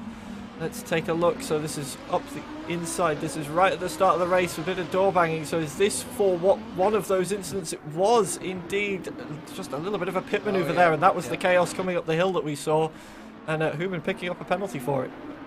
Right, and that's probably why we saw, I think it was Gabo Sarosi maybe, he spun there, because Sarosi ended up in the pits very early on, I saw. So maybe it was to do with that. Luke Whitehead on the pressure once again from Darren King, keeping him in check all the way through so far for all the 11 laps we've had already. Very much keeping on his backside. And at the moment, hasn't made a move, hasn't really looked to try and make too many moves either. To try and go for that. Oh, it was Amato. Oh, that makes sense. That's why Amato lost 10 places. That is absolutely makes sense. It was Amato that got spun in there. He is slowly gaining up those places, but he's 11th place down from where he began. That makes absolute sense. Now, as I say that, Whitehead under pressure. You can see Darren King looking to try and sneak up the inside there, but it's not going to work out as they go down into the mine shaft. I think that's the first time we've seen him put his nose in. Yeah, I was expecting this to come at some point from Darren King. He's been driving in the mirrors of Luke Whitehead for the last basically entire lap, just trying to psych out his opponent and try and bait out a defense, because if he can get Luke Whitehead defending fresh air, it's going to make his life a lot easier to pull a little bit of a dummy or something like that. But a bit of a wiggle coming through Cheetah from Darren King there. That'll keep Tiskovitz interested as we head through on to the start-finish straight once more. And maybe he'll have to be looking behind him rather than ahead down this time down the straight. We'll have to wait and see. It's about half a second, the gap between all three cars. But what that does mean with that little bit of a wiggle that Darren King has is that's that little moment to breathe for Luke Whitehead. Compose himself from what could have been a scary moment. We could have seen Darren King taking the lead of the race. Well defended though from Luke Whitehead. Holds position for now, but there's still plenty of time left. I can see we've got Adamczyk into the pits as well in the number 18 car in the background, so he'll be coming in for a change. Oh, Adamczyk's coming into the pits and changing those tyres.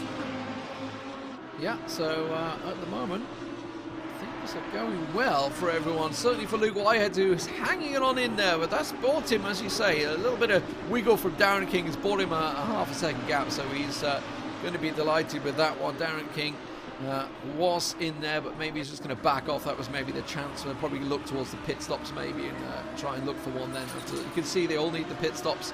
Everybody's got a pit stop to make. As you look at the screen, you can see the green markers. That means they've already made that pit stop, so they're safe and they can carry on that way. So Patricia Adamczyk, she's going to be coming out in 17th place. We'll see where that shakes out when everybody else starts to go on those pits.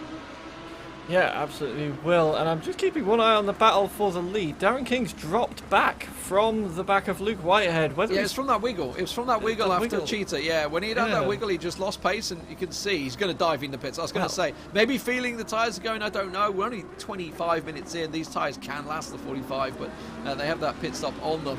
So he's going to try and take the pit stop first, so in we go. Yeah, so you picked up exactly what I was going to say with Darren King there. Whether he felt he'd used a bit too much tyre in the first part, of course he's going to change them now and come out with a fresh set for the remainder of the race. We've got a few coming into the pits now, choosing this moment. We've got Ivan Fawns in, Pagano in, Darren King in, Attila Diner in, Barnett in. Plenty of drivers coming into the pits at this moment in time. Yeah, and if I'm Luke Whitehead, I'll be using this now to just floor it, go as much as you can, try and give it your best. We'll keep our eye on the times, because the times, he did a 1:42.1, that was his best lap, but that's a long time ago. I think that was like the second or third lap he did that. Tyres definitely not able to give him that much anymore. 1:42.8 the last lap that he had there. Down in third place at the moment, Capaccio obviously gaining off the two drivers going in for the pit stop, Darren King and Parkadel, which means he is now under pressure from Bonsignori still, as well. As you can see, just gone a little wide there. Bonsignori holding a much tighter line, but Capaccio still in a great spot to keep him at bay. We'll see whether they dive him in the pits this time around. Oh no, Darren King! He's got a speed penalty, speeding in the pits. Oh no, SG30. Oh no, that's a big penalty. That's a big penalty. Yeah, so 30-second stop go. That's, yeah, I think we're going to try and confirm that, but I think you may be right. It could be speeding in the pit lane as this battle is still fighting away. P3, P4. Stefano Bonsignore right at the back of Capaccio, and around the outside they both overtake him into the pit lane. Around the outside, that's very cheeky. Did but he not, get on the limiter? Legal, as long as as you say, he got on the limiter in time, and we'll see if he didn't, because he'll have another one of those little SG30s pop up next to his name when he comes out of the pits. Absolutely, that was tight. Luke Whitehead also in the pits as well, by the way, so it does mean that he will see who's going to take the lead. So Compo at the moment will be holding the lead. Has not, of course, made a pit stop, as so is Sakharov and Heikki Hoytinen. They're the only three drivers now that have yet to take a pit stop. But you can see, oh, just over. Yeah.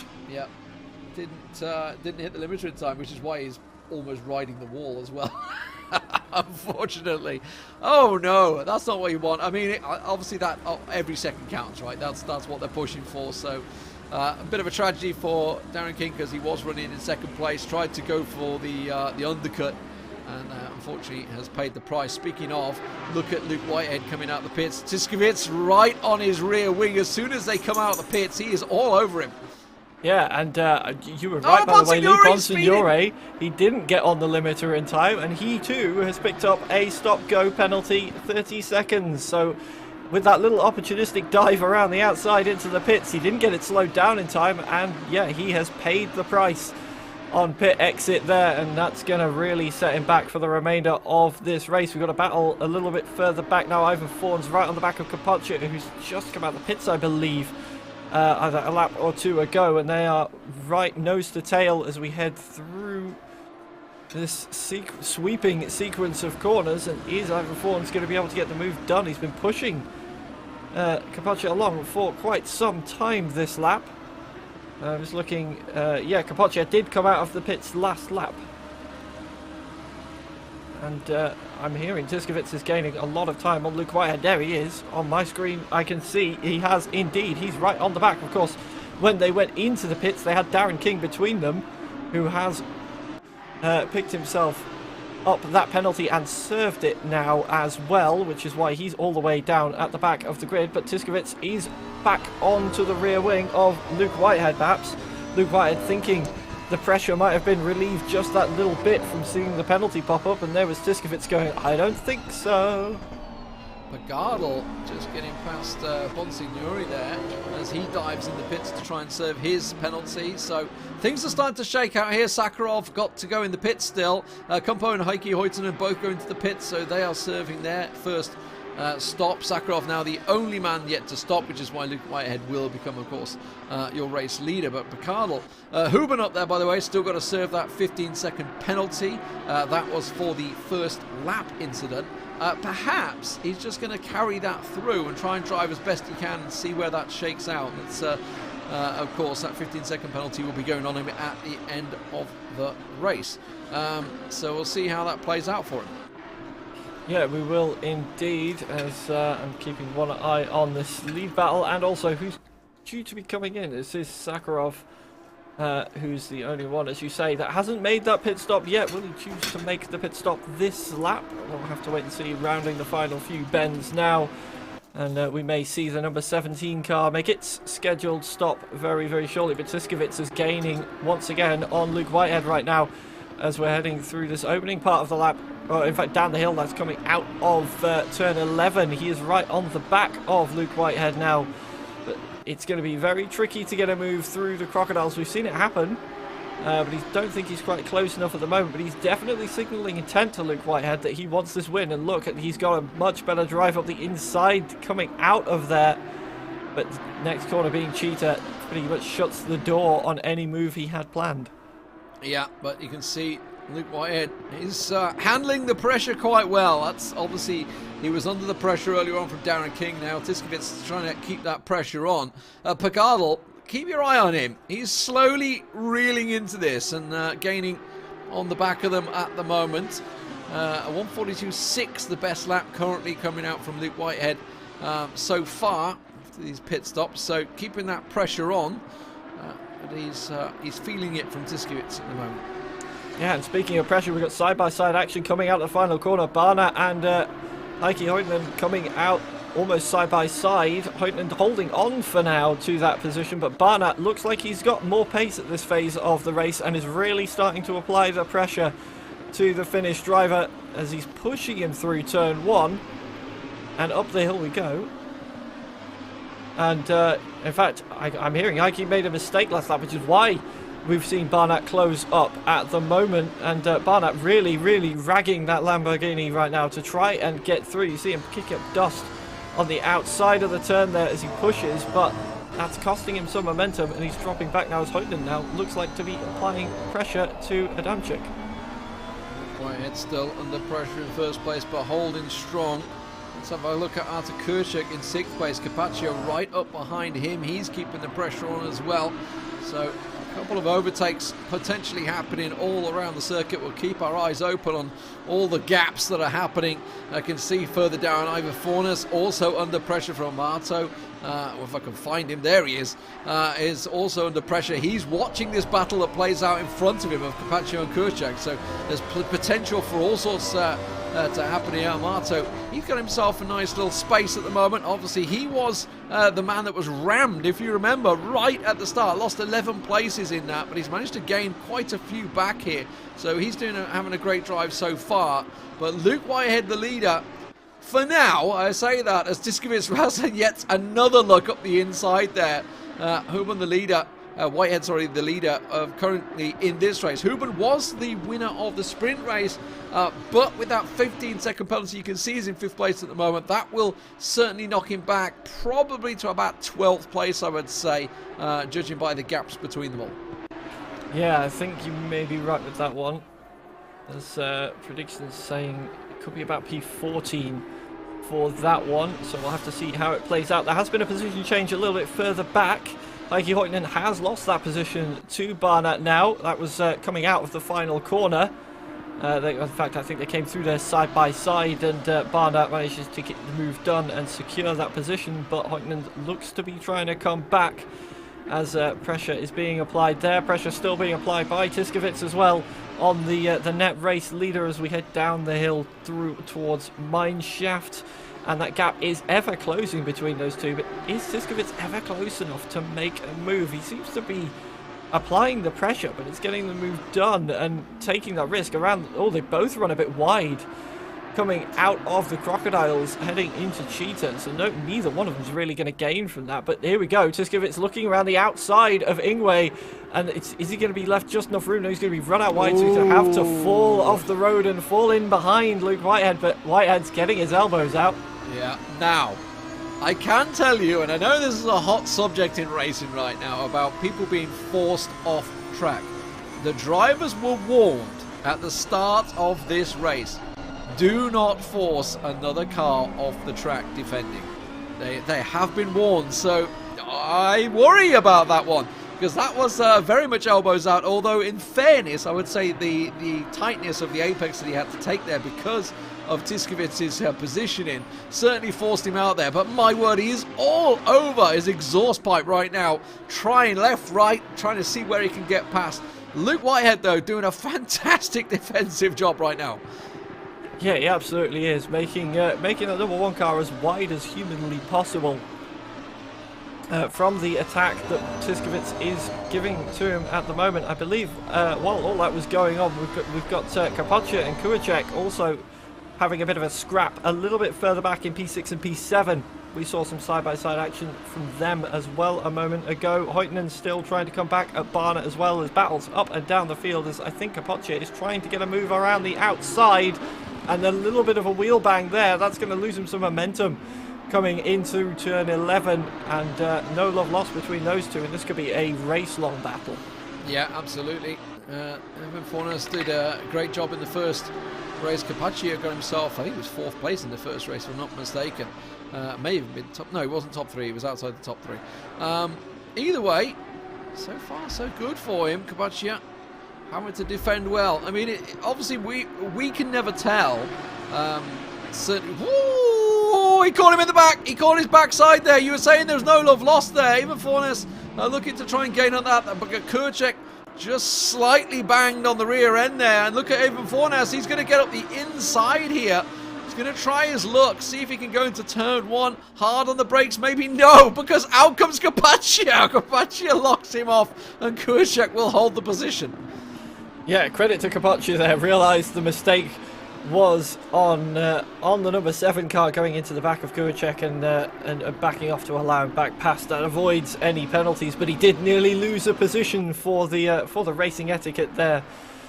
With Ivan Forns trying to get by as well. So this is now essentially a 4-car battle almost between Kurczak, Capaccio, Forns and Amato, who's on that brilliant recovery drive so far, onto the back of this fight as well. Of course, we saw involved in that incident earlier on, reeling in these 3 ahead, and it's going to get spicy, you have to feel, as we're drawing towards the close of this race. Just 10 and a bit minutes to go, and there's battles still going up and down the field as Bonsignore is closing in on Darren King now. I can see right at the back of the field, both of them having served the penalty a little bit earlier on. They're side by side going through sunset at the moment, with Bonsignore trying to get around the outside and Darren King shutting the door. Yeah, obviously had to serve that 30-second stop-go penalty. Was punishing for Darren King, who was running in second place at the time. Luke Whitehead now going to be officially taking the lead as Denis Sakharov has taken his pit stop, the last man to take that pit stop, so he'll be going through. So Luke Whitehead regaining the lead, of course, as they all drop through. Tiskovits still keeping the pressure on, though. There's no doubt about it. Luke Whitehead not having an easy run of this. While he has led from the beginning, he has been under pressure almost every single lap of this race. He absolutely has. Tiskovits has not let off at any single point since the pit stops, when he was able to get onto the back of Luke Whitehead. And of course we saw Darren King applying the pressure before the pit stops, before having that penalty to serve, dropping him out of the lead battle. But yeah, Tiskovits picking up the reins of that, really just trying to keep Luke Whitehead on his toes. And Zakharov has come out of the pits now from his scheduled stop right into the battle between Barnett and Hoytnen. So he's right on the back of that in P16 at the moment. Makes that a 3-car battle for 14th, 15th, 16th. In fact, 4-car battle with Adamczyk as well involved in that. So another 4-car battle makes its way onto the circuit, and there is action all the way through the field still. 36 minutes into a race, and not one of them is letting off.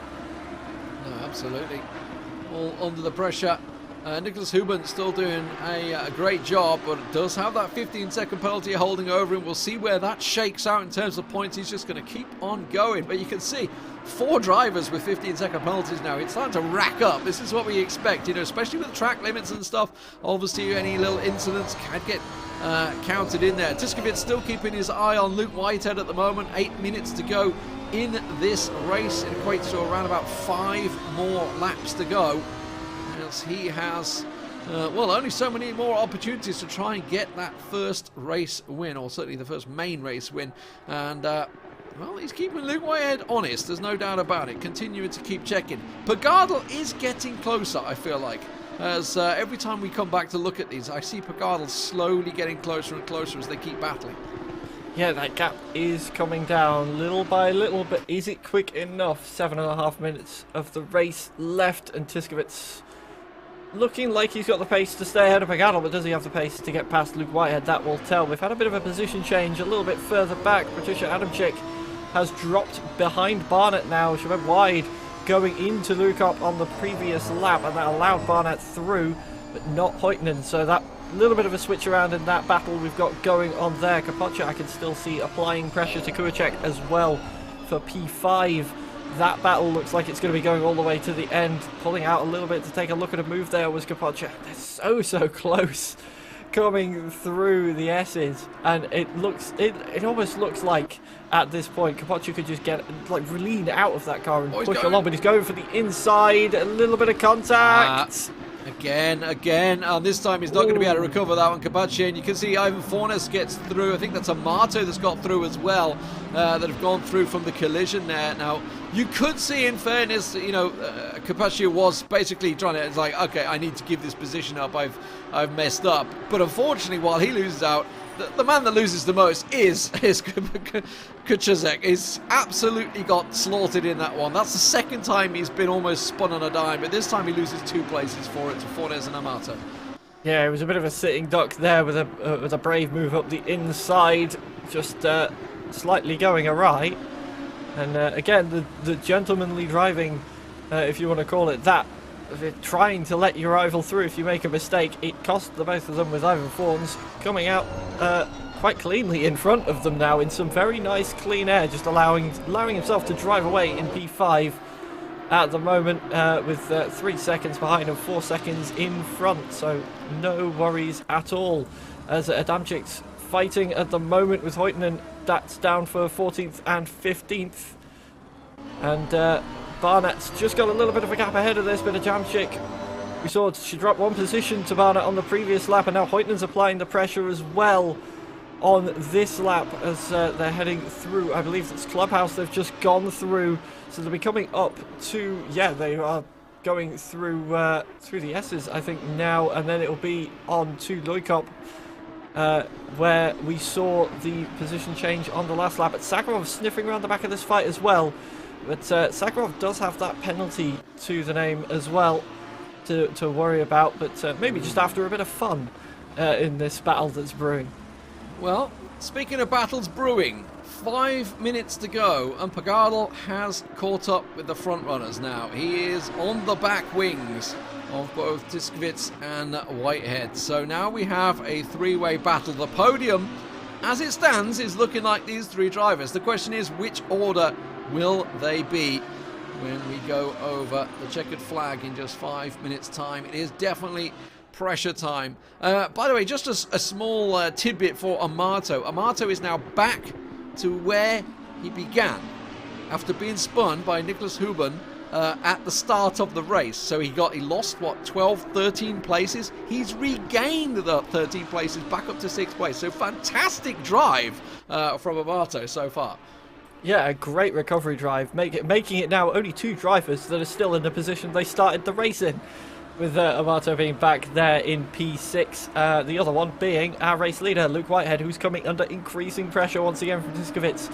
The gap now back down under half a second. Robin Pagardal's just dropped back a little bit for the moment. Maybe he's just observing this battle, doesn't want to get too involved because he knows if they scrap, they lose time, and he may be able to sneak on through. As time closes, though, we've maybe got 2 laps, I believe, left of the circuit. So Tiskovits, if he wants to get the move done, he's going to have to do it soon. He's been applying the pressure all the way through this race, but when is he going to be able to capitalise on it? We've got side-by-side action a little bit further back. Sakharov and Hoytman are going side-by-side at the moment. That's further back on the lap. Sakharov just having a little bit of fun. As I was saying, there will have that 15-second penalty to serve at the end of the race. So no matter how many of these cars he gets through, I think he will drop back behind them. But nonetheless, some great racing action being provided as Tiskovits is still applying pressure coming out of the final corner to our race leader. Yeah, Sakharov still trying to get past there. 15-second penalty applied to Carpaccia as expected. His shunt onto Kucizek has absolutely cost him there. So yeah, he lost 2 places to it, didn't he, Kucizek, and there's absolutely nothing he could do about that. So I'll have to speak to Arta after this race to just get the exact pronunciation on his name. He did tell me, and I can't remember. It was a year ago.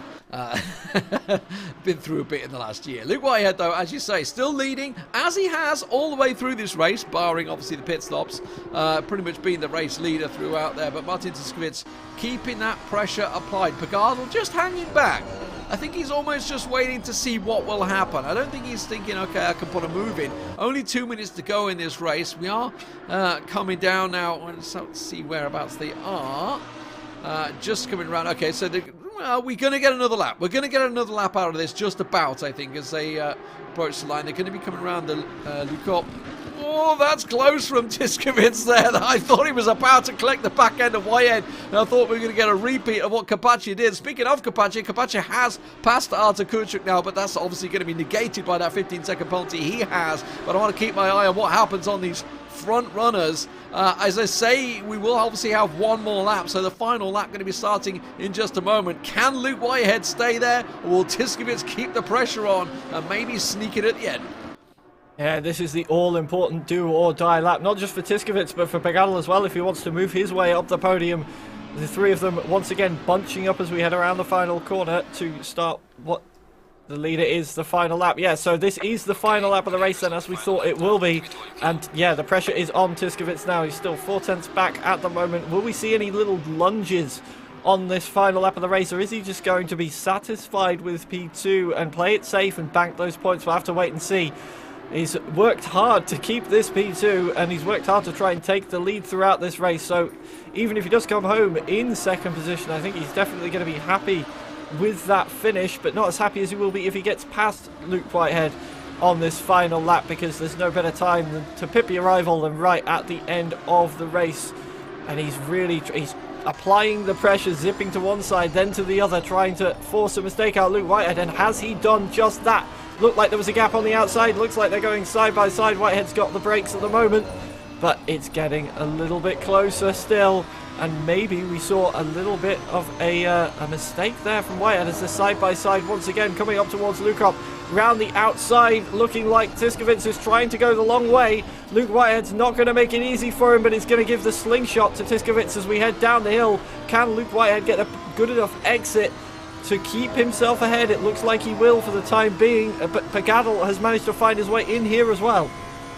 Yeah, absolutely. We knew he could get drawn into it. He may be thinking he's got one last chance saloon here. I don't think he should risk it myself. I think they should be happy with the podium positions that they've got. You can see they're all putting their everything into this one, but it does look like Luke Whitehead is going to hang on to that lead from start to finish. A great pole position lead. He has been challenged on every single lap, but he will be the winner here in the main race at Kyalami for the real race Lamborghini.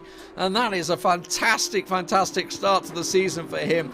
All credit to Martin Tiskevitz, though, for putting the pressure throughout there. Pagadal will be happy with his third place. He gained for quite a bit there. We'll have to see where Nicholas Huben falls out. 15-second penalty is not looking too bad now. I think he's going to turn out about 7th or 8th here because of that large gap he managed to carve out. You can see 11.5-second gap to Ivan Fornes there. So a big gap shaked out for him. Of course, Kapachi is going to have that penalty as well. So Artakurchuk is going to be gaining positions as well as Kumpo. Dino also with the penalty in there as well. Fantastic racing action. You've got to give it credit to these drivers, like the cleanness of the racing that came out from Whitehead and Tiskevitz. And also we should bring Darren King into that until obviously he got his stop-go penalty. Was fantastic throughout there. Yeah, it absolutely was. Of course, we did see the occasional little bump, but no, they've lost and they dust themselves off and they carry on and fight their way back through, which we saw multiple occasions. Mostly, though, clean racing, as you say, lots of side-by-side action, which is what we want to see on a Sunday afternoon. Loads of GT cars going side-by-side. I can't think of a better way to spend a Sunday afternoon, and we've still got more of it to come as well. Yeah, absolutely. Obviously, this is just the early stuff, right? This has just been the first race, effectively. The first track, I think is what we should say, because we've had a sprint race and a main race. But, of course, we have Spa to follow this now. Another 15-minute sprint race and another 45-minute main race. It is jam-packed action for Lamborghini, the real race today. For the groups of EMEA, of course, a lot of action to go as well. Don't forget, we're also covering all the other regions as well. It will be next week. I believe it's next week we step over to APAC. I can't remember which order it is. And then we go over to NALA as well. So we're going to be bringing you all the action throughout this time around, which is what I much prefer to see. Let's take a breather. Let's take a breather for a moment, because obviously we've got to see where the standings shake out with what was, well, it looked like there was about 7 different cars with penalties, I think, towards the end of that. As you know, as expected, there was a few shunts, a few cuts, a few incidents. Obviously, let's talk about the first corner, even, Paul. The first corner, when there were 4 or 5 wide, obviously you expected shunts to happen. Then unfortunately it was Nicholas Huben that came out with the shunt there. Yeah, it did look a little bit like a pinball machine coming up the hill for the first time, didn't it? With everybody trying to jostle for position, being 3, 4, 5 cars wide. It's never going to work. They do make these tracks quite wide sometimes, but there's always going to be a limit. And yeah, they just about managed to find it on that first lap, I think. But nevertheless, that incident did allow us to witness a tremendous comeback drive from Amato back up towards P5. A great job from him to really recover that from what was almost dead last, I think, at the end of the first lap with the spin and everything. So great work there coming out in that lap, banking a brilliant haul of points from what felt like a race that maybe would have gotten away from him on the first lap. But it just shows never give up. Anything can happen in sim racing, in anything. Yeah, absolutely. I think he was certainly for Huben. He benefited from obviously the the Kuchuk incident where he got spun, and it brought like that 4-car battle that was going on. They kind of slowed each other down, obviously, which is what built up that 11-second gap. Obviously, when you've only got a 15-second penalty, suddenly there's an 11-second gap to the guy behind. That's bonus time. So it's looking like he's going to benefit certainly from what was going on between. I think it was at the time was like 7th and 8th position. But all credit to Luke Whitehead. Unfortunate for Darren King. I think it's unfortunate for Darren King. Not the only one to fall foul of the stop-go penalty for the pits. Obviously, it was Bonsignori as well, wasn't it? As we saw that overtake going into the pits. We did say at the time, that's going to take some serious braking to slow it down there. I understand what you're doing. But was it worth it? Trying to make up that one slight position, which you don't even know how the tyre changes are going to shake out, whether your pit stop's going to be quicker than his or not. Oh, it's a bit tricky. Let's have a look at the winner, though, of course, Luke Whitehead. Fantastic performance for him. We were talking about him at the top of show, of course. Been involved with RGA eSports as well for quite a while with the youth academy. So, an 18-year-old with a great future ahead of him in sim racing, it seems. Hanging on. And I'm going to say hanging on because he was under pressure from Darren King multiple times and Tiskevitz towards the end there multiple times. But he hangs on for the feature race and gets those 25 points. Well deserved. Yeah, indeed he does. And the defensive skills that he showed there, as we can see, the standings for everybody after this first 2 races around Kyalami, Luke Whitehead out in front with those 25 points. Tiskevitz coming home with the 18. Robin Pigadol just behind him, 15th. It was very close between all 3 of those drivers in that feature race. Ivan Fawns comes home to pick up 12 points in P4. Amato, with that tremendous recovery drive, lines himself in P5 with 10 points.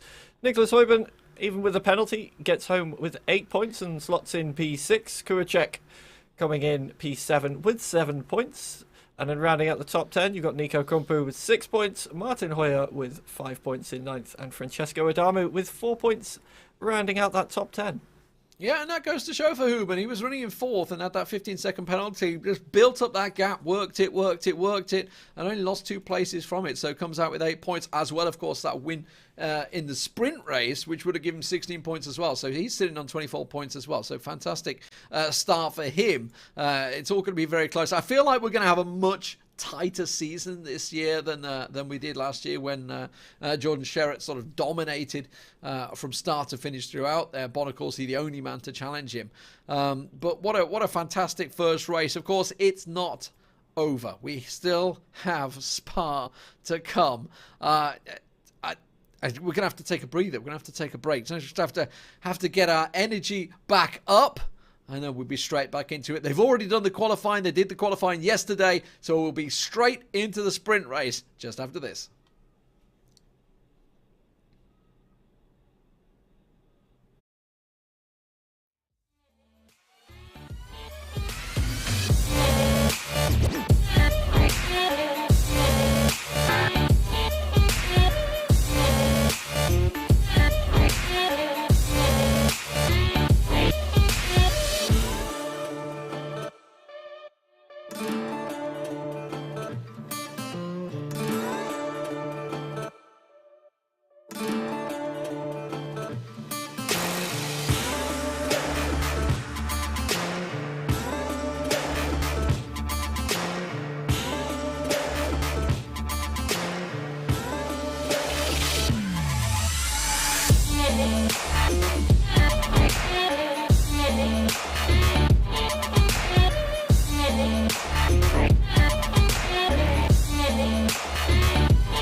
Welcome back, ladies and gentlemen, to Lamborghini The Real Race 2022. I'm Lee Smith, and joining me is Paul Buckley for what was Kyalami. We are moving on over to Spa-Francorchamps now as things continue to hot up, Paul. The start of the season is already looking fantastic. There's no doubt about it. Spa coming up next. It is a track that always delivers. There's no doubt about it. But before we get to that, Paul, we got a couple of questions. We got a couple of questions throughout there, which is fine. It's the start of the season. We're kind of expecting a couple of questions, right, Paul? That's what we're expecting. So let's see what we got. A couple of questions from the audience, guys, that have been watching. Thank you very much for watching over on Facebook and YouTube and wherever else. I don't know. There's all somewhere sneaky that's watching it as well. Let's have the questions. Right, okay. Paul, first question. How many people are competing in this? That is from, okay, I've committed, and there's, unfortunately, it's got an umlaut in there, which is going to completely blow my brain out. Tristan Rojas is what I'm going to go with. Yeah, so as we've seen in this region, we have 24 different drivers across all the different regions. Added together, it means we've got 72 people competing in the group stage of this across all the regions. So there's so many drivers. Well, there's the second question. Let's have a look. So there we go, 72. I like the way you did it on their math there. Will other regions be broadcasted as well? Well, I've answered that question already, Paul, haven't I? Yes, absolutely we have. Because next week we are indeed broadcasting APAC, and then the following week we're going to be broadcasting NALA. NALA. So yes, absolutely. This time around we are covering all of the regions. So you're all going to get coverage. And yeah, this is what was a big problem last year. Obviously, we were running them all on the same day. And we did do at the start and the end of the season. But there were 12-hour days, which gets quite long for broadcast. I can talk a lot, but that tests my limits sometimes. What's the next question? Any more from you guys out there? Well, we've got a couple of questions about joining the Lamborghini sim racing team. What are the requirements? Is one of the questions to join. Well, the one on the screen is, can women participate as well? And the answer is yes. Well, yes. We just had one competing in the previous race. So yes, there is one competing in the EMEA right now. So yes, absolutely. This is both genders. No reason to have different genders in sim racing. Let's face it. Yeah, there's no limits on gender, of course, in joining this, and it's great to see the diversity flooding into sim racing now as well. And see more women picking it up. So absolutely, yeah. Absolutely. Any more questions? Let's see what else they've got out there. What are the requirements? This is what you were just talking about. What are the requirements to join the Lamborghini sim racing team, Paul? Yeah, so win your region of the real race, which is what we're seeing the drivers fighting to do now, to have a chance to join the team. And then the team will pick a new player from each of the winners. Simple as that. Win. I mean, let's face it, Lamborghini don't want losers. That sounds harsh. You've got to be the winner. It's obviously going to be tricky to be the winner. It is a tough competition, as we pointed out. Let's have a look at the final question. So, how old is Lamborghini? Oh, Paul, there you go. Test your knowledge on this one, mate. More on-air maths coming up then from that one. Lamborghini, of course, was founded in 1948, which means they're 74 years old. Almost as old as me. I was waiting for it. I wouldn't do that to you on air, Lee. No, not on air. Just off air, no problem. Yeah, you'd be all over it. 74 years old, blimey. It's been a few years now. Let's have a look at some of the drivers that have been taking part today. Obviously, if you've just joined us, you missed Kyalami. We are moving over to Spa now, though, so still plenty of chance to keep your eye on these drivers. Of course, we will have Tarek Adam. That's a returning driver. Took part last year. Put quite a lot of challenges actually onto Jordan Sheraton, because some of those races had some decent top 10 finishes. No doubt about it. But yeah, Tarek Adam from South Africa, returning driver from the 2021 season. Yeah. Just another one of the many talented drivers that will be on the grid, and another one of the the younger side. Well, I say younger compared to like you or I, Lee, but I suppose compared to some of the other drivers, more on the older side, being age 20. But right, there's plenty of time left to figure the career there. Here is Tiskovitz, who we saw involved in a lot of the fighting in the last one, pressuring Luke Whitehead for a good portion of that race. At 24 years old, and favourite Lamborghini, the Huracán GT3. Well, that's convenient. Yes, indeed, that is convenient. Obviously, taking part in that, the Polish man. I think we got his name right at the end there. Leonardo Grigis unfortunately got spun, didn't he, in the Italian. The Aventador SVJ, his favourite car, the young 17-year-old. We were talking about this, some of the young drivers coming through, some superior talents slowly coming through, and obviously the experience that they can gain throughout competitions like this real race is magnificent for them. So great to see him in there. Gabor Sarosi, returning driver from last year as well. The 21-year-old Hungarian, unfortunately, was down the back of the field. As I did mention, competition is very strong this season. Yeah, it absolutely is. Super strong competition. As here is Nico Kumpu as well. Definitely one of the older drivers, but that doesn't mean any less talented. 42 years old and still able to battle with some of the younger drivers that we've got on the field. Really took the fight. We saw him getting involved in battles all the way through in that last race to finish in 8th position. And his favourite Lamborghini is the Huracán Super Trofeo EVO2, which is the car that he is driving. And then we were saying about it before, we do, of course, have a female driver taking part as well, Patricia Adamczyk. 23 years old and from Poland, and we saw her involved in plenty of battles through the previous race as well. I feel like we can say that for just about every driver that was in the last races. They were involved in plenty of battles, but yeah, absolutely plenty of talent on the grid, as you were saying. Yeah, there was a lot going on in that race, there's no doubt about it. I don't see Spa being any difference, especially once we get past the Kemmel, once we get into the twisty circuit, going through Le Combe, and that's generally where you tend to see a lot of challenges coming out on Spa. But yeah, lots of places. Speaking of the track, let's have a little look at Spa-Francorchamps.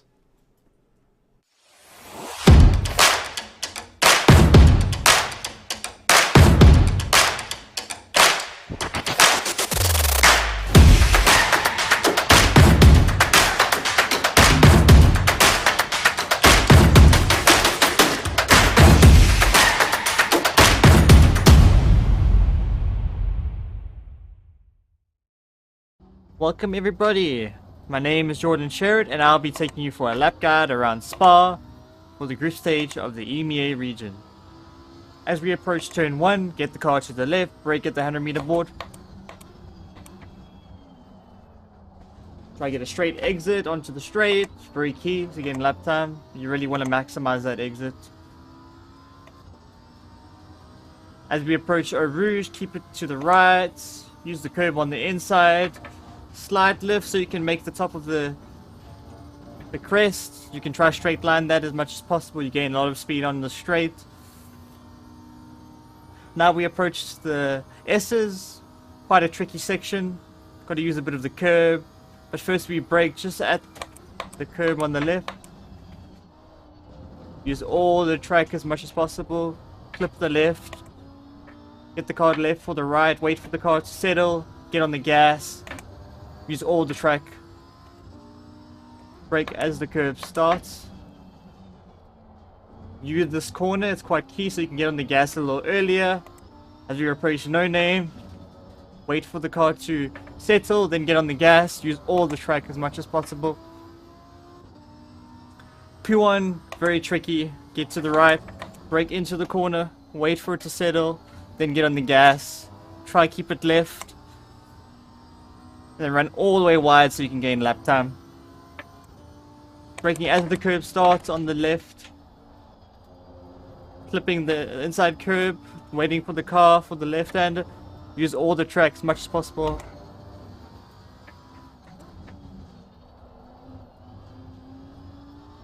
Use all the track like again. Little lift here. Then back on the gas using all the track. Very difficult section. Very, very difficult section. Now, as we approach the straight, we have a left kink. A little lift should do to make it.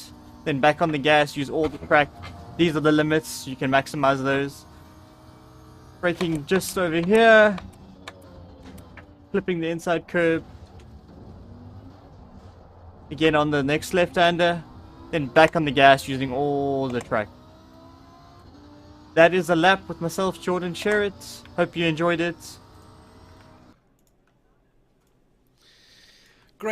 Great lap from Jordan Sherritt there. So that is, of course, Spa. It's what we're expecting to see. As you mentioned, it is a long old lap. Although that said, track time not that much difference from Kyalami, to be fair. 1:46, but that's also probably in an F1 car.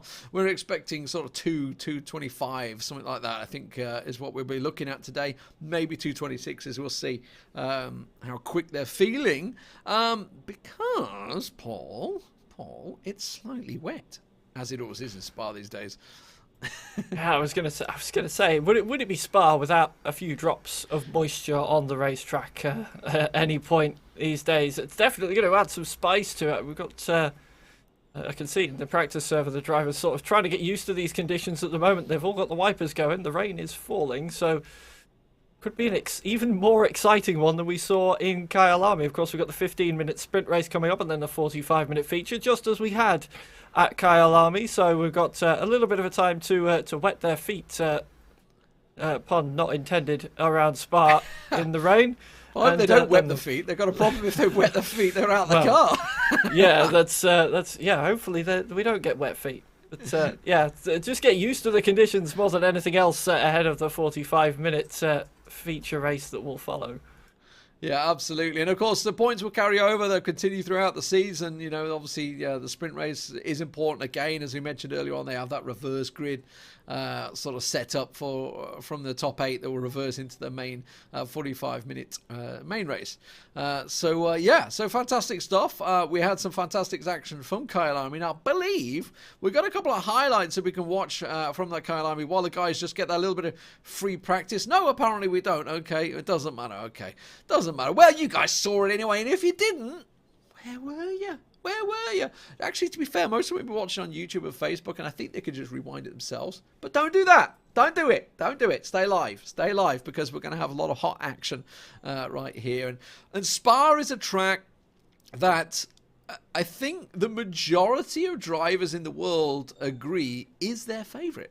There is a lot of people that love this circuit for all the twists and turns and the power, effectively, as you go through through Eau Rouge and Radillon, which, by the way, actually, as I mentioned, is obviously having a change. This is the current version. Obviously, it's undergoing work. Actually, I think they've completed the work now. I guess they've completed it. They must have. They're having the Formula One there soon, so they must have completed it by now.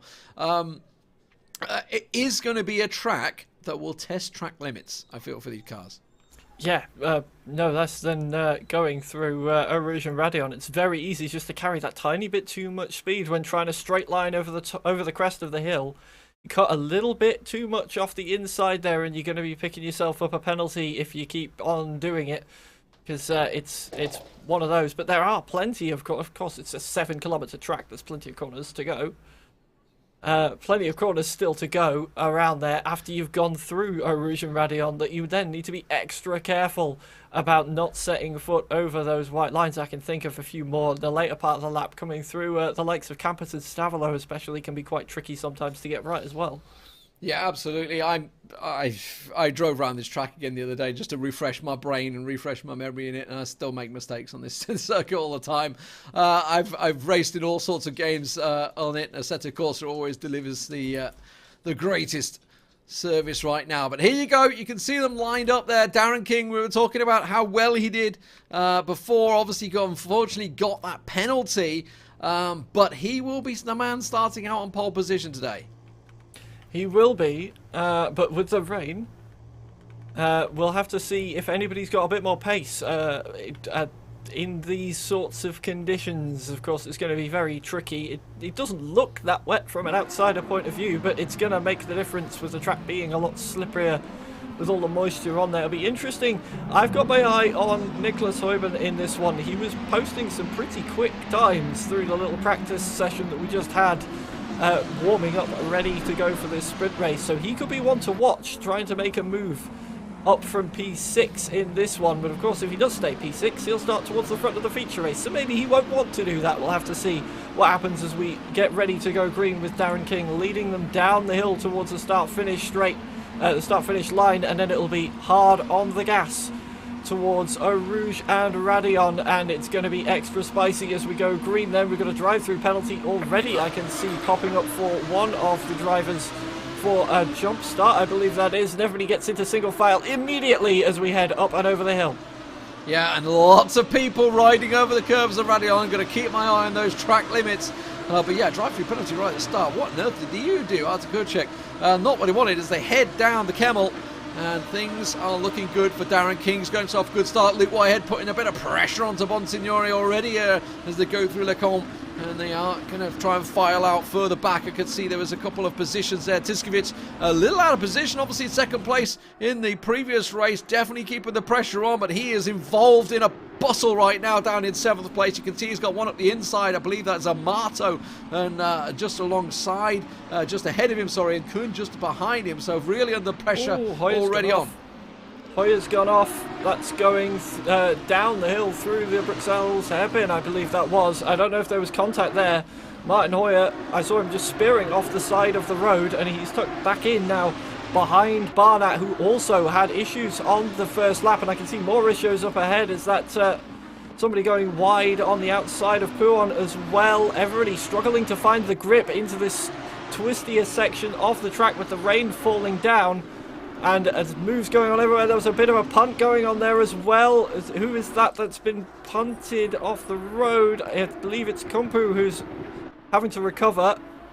And he's lost a handful of positions from that. Yeah, Fornus looks like he's tightly involved as well, so he's fallen down the places. So it looks like he was sent off track as well. So quite a few. We did talk about how twisty and turvy it can be. It can, if you're trying to go 2-3 cars wide on some of these circuits, some of these corners, sorry, it can be impossible. You're just not going to make it through, and contact is inevitable sometimes. You just have to pick and choose.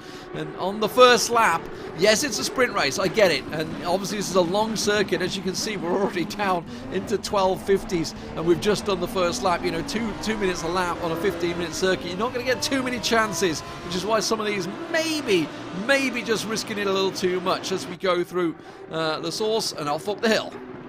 Yeah, just a little bit further back, there's a lovely little fight battling on. We've got I think we've got a replay of the Hoyer incident lined up as well to see exactly what happened on the first lap of the race, so we can see this is coming through. And we've got one car wide on the outside, and it looks like he's going to... Is he going to be just a little bit late on the brakes? And yeah, it's just late on the brakes and off the track he went, and the gravel caught him and kept him out of the wall, thankfully, but he lost so many positions from that. Keeping away, yeah, Luke Whitehead and Bonsignore going for a little bit of a ding-dong battle as well at the moment. Yeah, I actually got through, but just couldn't hold it. Just again, just a little too late on the brakes there, as is often the case. Grigis is going to get the 15-second penalty, by the way, for that shunt at the start. It seems I would expect there's going to be more to follow after what we just saw with so many going off the track. So, Kumpo, the 42-year-old, there's hope for me yet. Out there driving a fantastic drive. As I say that, he's down in 18th. But you know what? He's driving a fantastic drive. He's... I didn't see whether he'd actually lost positions at the start. Let's have a quick look. Yes, he lost 4 positions from the start there.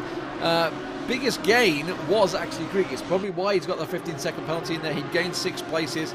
Probably not fairly. Matthias Kuhn had gained 5 places as well, so was also involved in that. He's currently riding ahead of him. Gabba Sorosi has also gained himself a bunch of spots.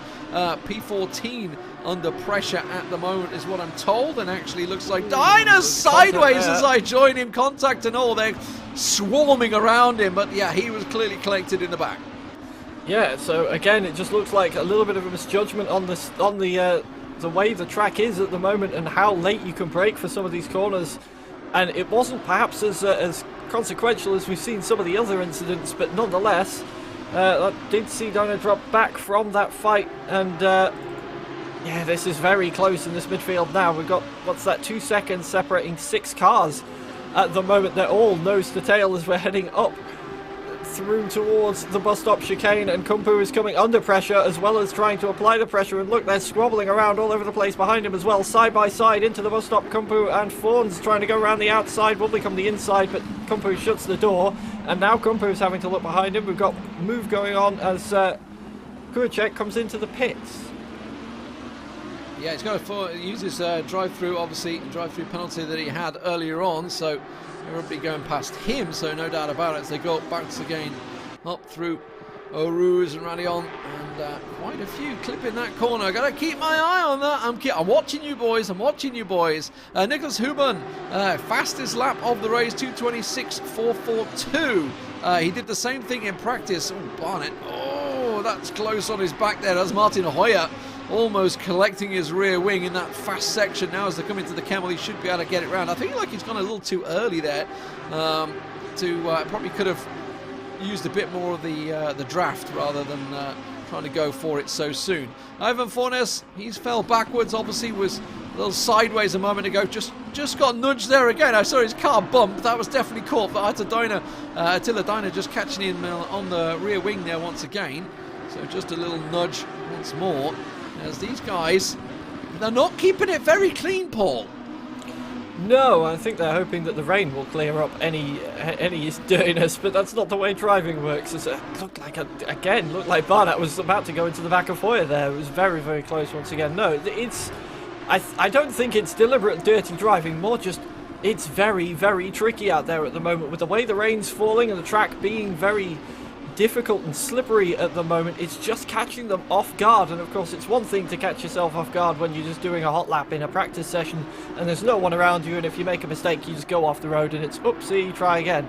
If you do that with other cars around you, that's when the problems start to occur, and that's what we're seeing with a few of them at the moment. They're making the mistakes and people around them are just, unfortunately for them, getting caught up in those mistakes.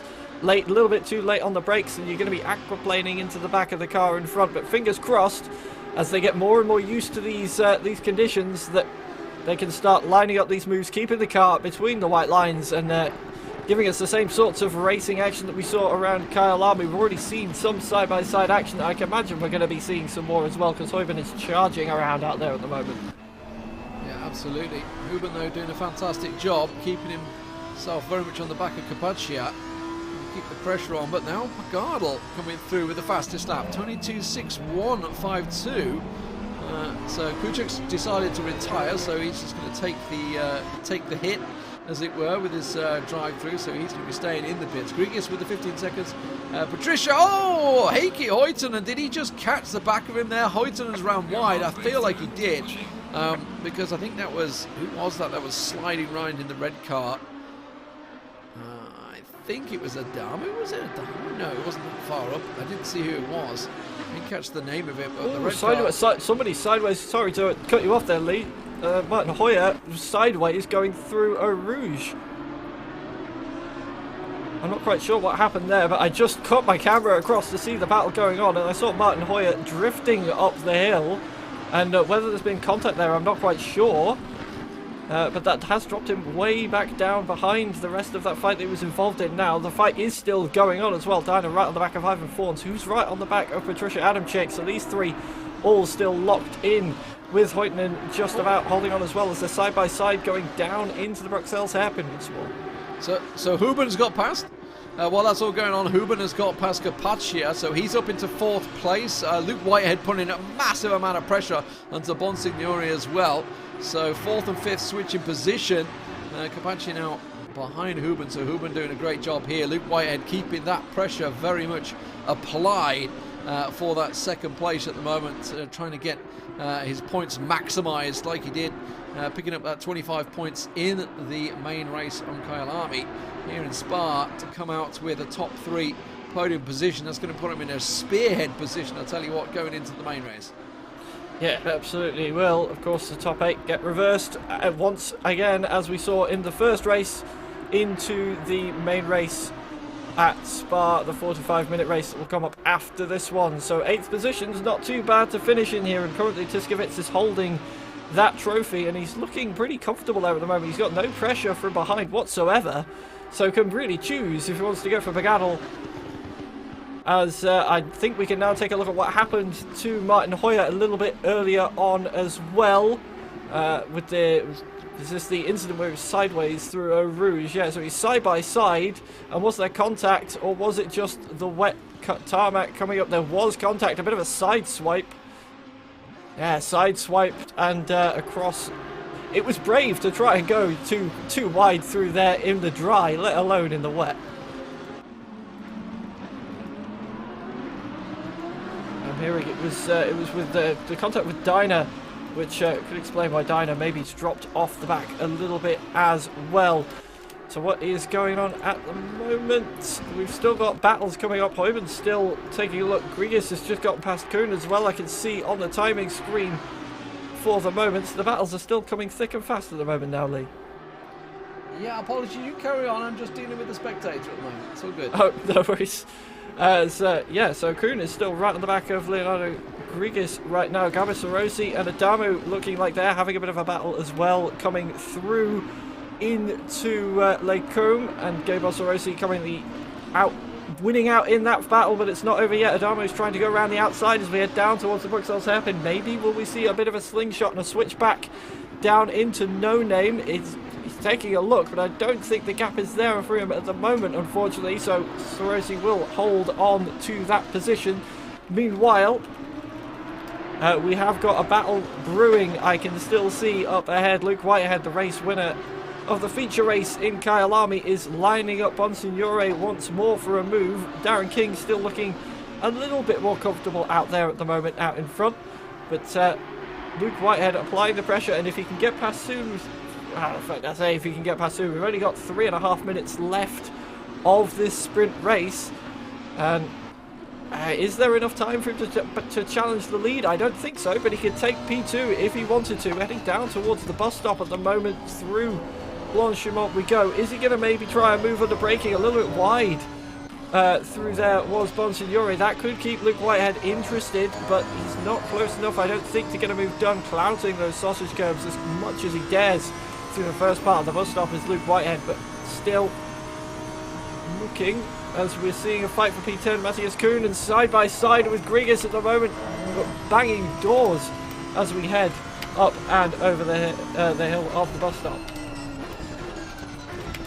So heading down towards the first corner. So we're just keeping our eye on this battle at the moment for P9 and P10. Grigas and Kuhn still battling it out. Grigas winning out for the time being as we head down the hill. So Kuhn is right on the rear wing of Grigas as we head over, but he's got it a bit wrong going through Eau Rouge. He's managed to get past, but he's going to have to give that position back. He was well off the road when he went past Grigas there. And will he give that position back, or will he stay ahead? Of course, Grigas has a time penalty, so it's not really going to matter on the road, as we're seeing a little bit further back now. We've got cars side by side heading down the Kemmel Straight into Lake Combe. Side by side, this is for P15, 16 and 17. Adamczyk, Ivan Fawns and Attila Dyna all battling it out for these team positions as we head down the hill towards the Bruxelles hairpin. Attila Dyna is very, very close still to the back of Ivan Fawns, who's still applying the pressure to Patricia Adamczyk through here. No moves on just yet, though. Time is running out. We've got 1.5 minutes left of this race. And who is going to be any of the remaining movers? Ivan Fawns drops a little bit back off of the rear wing of Patricia Adamczyk, now falling into the clutches of Attila Dyna, heading through Pouhon. And Attila Dyna is hungry for this move at the moment. We've got Leonardo Grigas is still looking for the move on Kuhn as well. These two still battling away, as we saw from a little bit earlier on this lap. Still nose to tail between those guys. Tiskovits is still hunting as well. And I think we've got one more lap at the moment. Where is Darren King at the moment? Darren King is just about making his way to the bus stop. So Darren King heading through the bus stop with less than a minute to go. means we are going to hit the white flag lap right about now. And what that means is one final lap for all of these drivers to try and get any position they can left. Of course, anybody in the top 8 will be thinking about their starting position right now for the next race. Starting position, of course, the top 8 will be rewinded or flipped around. It's probably rewinded is an interesting way of putting that one. Reversed is the word I'm looking for. There's so many battles going on, I can't even think straight right now, Lee. That's all right. I'm back. It's all right. I had a small issue with the client, so he wasn't happy with me, but it's all good. We're back in there, and as you can see, Luke Whitehead still keeping that pressure very much on, seeing if he can apply it. And meanwhile, further down, Fornes once again having another dive onto Dyna, but Whitehead, I want to go back to that battle because Whitehead is very much going to try and squeak around the outside. Lacombe, oh, he's cut the inside. He won't be able to hold that position. No, he connected with Bonsignore. Disaster for Whitehead there. He has to give that position back, I'm almost certain. But Nicholas Huben from behind, he's looking to try and benefit. They're not going to work around the outside, surely. He's going to have to try and swing that round. You can see he's trying to hold it on the rubber there. But, oh, nightmare. There's no way he can hold that position. He cut the corner. Yeah, that's not the first time we've seen that either. We saw that just a moment ago with Grigas and Kuhn as well. So a few of these drivers perhaps feeling that they deserve to hold their positions for one reason or another, or just thinking they could get away with it.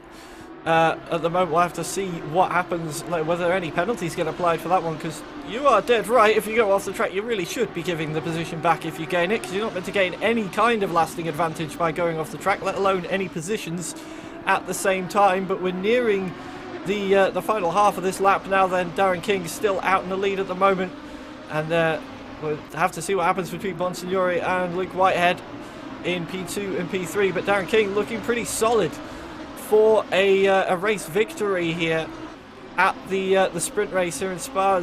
Are there any more battles brewing at the moment? I was trying to keep my eye on it as well to see what was going on there. Really is Capaccio and Huben that's the challenge, I would say, is probably the few in there. But outside of that, it's Darren King that's obviously had that stop-go penalty in the main race. He's going to be really upset about that because he was running in second place in that race with that stop-go penalty, speeding in the pits. He will take victory here at Spa. Fantastic race for him from start to finish. He takes himself the win. Vergadel just fighting off the challenge there towards the end there from Tiskevich. Will manage to hold on to that position. Tiskevich will go through in 7th place, and Amato will round out the top 8 in 8th place overall. P12 further down. Let's have a quick look at that as they come over the line. It is a flat-out race to try and go over the line. Sprint race comes through. Gabasarosi will hold on to that with Sakharov. But the top 3 rounded out for now, I am going to say, because I feel the penalty will come through, and it has. There it is. 15-second penalty applied to Luke Whitehead. That's disastrous. That is disastrous for that one move. All he had to do was give the position back. I mean, yeah. he cut the corner. Yeah, that's a strange one. Why you wouldn't give that position back and just take the P3? I'm trying to think. Looking at those timings, where is 15 seconds going to drop him down? It's dropped him down to P9. Oh, yeah. That nearly worked out for him, actually, funny enough. If he would have put him on pole, yeah. Would have put him on pole, but no, he's dropped down to P9, so he's got lots of work to do if he wants to win the second feature race, that's for sure. Yeah, I mean, maybe, I know when you're in the heat of the moment, you can't sometimes always see it. We do have a replay of it. We obviously had the bird's eye view of it. Obviously, when you're in the car, sometimes you don't have that prime, but you know when you've got a corner, right? This is the last corner. This is Gabasarosi making a move as they come into the chicane, the pit stop. Oh, blimey, he's going to go for the undercut, is he? Oh, and he gets a brilliant drive out of it, and it just goes flat out sprint race. Wow. He got it, yeah, he got it. He got that position. So it was a flat out drive. What does that get him? What does that get him in sprint? Did it make a difference is what I want to know. Oh, was it 11th and 12th, or was that 12th and 13th? Yeah, so P11 and 12 both get 2 points anyway. But you know what? Mentally, it means a lot. Yeah, it's the bragging rights and knowing you've pulled off a move like that, even if it was right at the end. It was a very, very nice move to pull the switch back and dive up the inside just to steal that position away. It'll give you a good mental boost going into the feature race. Yeah, absolutely. Yeah, obviously at the time you're just thinking, yeah. I mean, to be fair, if it would have been between 13th and 12th, just that one more down, it would have been a point difference. But yeah, they all get 2 points, both 11th and 12th. But oh well, it made for great entertainment. Let's put it that way. But I mean, the main thing for me I'm looking at is obviously you mentioned with Luke Whitehead, got that 15-second penalty, put him down to 9th. If he'd have gone down to 8th, he would have put him on pole position, so maybe the penalty would have paid off. But I'm kind of glad it didn't, because penalties are not meant to pay off in that way. Yeah, it was almost a little bit awkward with the way that penalty applied, but it'll be interesting to see him fight through the field into the next race. Of course, we know he's got the pace to do exactly just that. So we got 45 minutes of trying to claw his way back. Yeah, so we're going to go to a quick break. When we come back, the guys will be all in the server and ready to go for the final race of the day, and that'll be a 45-minute main race here at Spa.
Welcome back, ladies and gentlemen, to Lamborghini The Real Race 2022. We are covering the EMEA today. I'm Lee Smith, and joining me is Paul Buckley for what is the final race of the day, and that is a 45-minute main race here at Spa. Paul, we just saw the sprint race. It was pretty hot action. There was a lot of activity. I like the fact that you were blaming the rain. You gave the rain its fair shout, but there was quite a few shots in that one. Yeah, there was quite a few. You are right, but yeah, I'd like to think we're talking. These drivers are very, very talented, of course, and I think it is going to be mostly the conditions catching them out. Obviously, this is one of the learning curves as a driver. You need to deal with all these sorts of conditions, but I can understand why it'd be trickier and maybe a few more mistakes start creeping in with it being a lot slippier out there. As we can now, I believe, take a look at the final group of drivers that we've not really spoken about much today. No, absolutely. There's still plenty of names in there we've yet to get to. There is one I see that is not here today, and that's Dara McCormack, so I don't know why he's absent, but either way, he's missing out. It's his loss, not ours. But the rest of the guys are certainly in there. Obviously, Nicholas Huben had yet another fantastic race, managed to get himself up into the high in the points once again, so we'll see how he does. And of course, Darren King making up for lost ground, having that stop-go penalty over on Kyalami's main race, and got himself the win here. That means he's going to be starting out in 8th position as the top 8 will reverse once again into the main race, and we'll have to keep our eyes peeled. Not only through Eau Rouge and Raidillon, it's more as you get to the end of the Kemmel, you go into Le Combe, it all gets a little tight there, and everybody's jostling for position, because that's really the main overtaking point. That's where everybody's thinking, I can just squeeze and get myself in the position. And that's where we saw a lot of the car drivers going off. Ivan Fornas, a driver that we saw actually gaining from a lot of those tussles. Not so much in the last sprint race, but certainly in the previous race on Kyalami.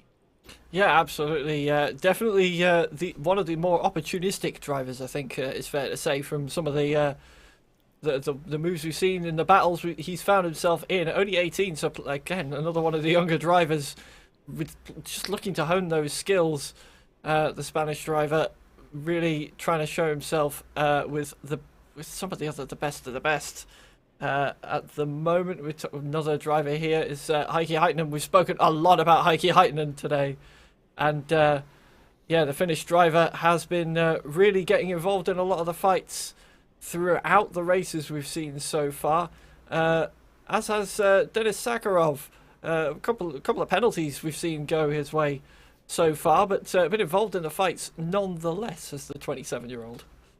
Yeah, absolutely. So here we go, ladies and gentlemen. The drivers are getting themselves set, and we'll be ready to go for the 45-minute main race here at Spa.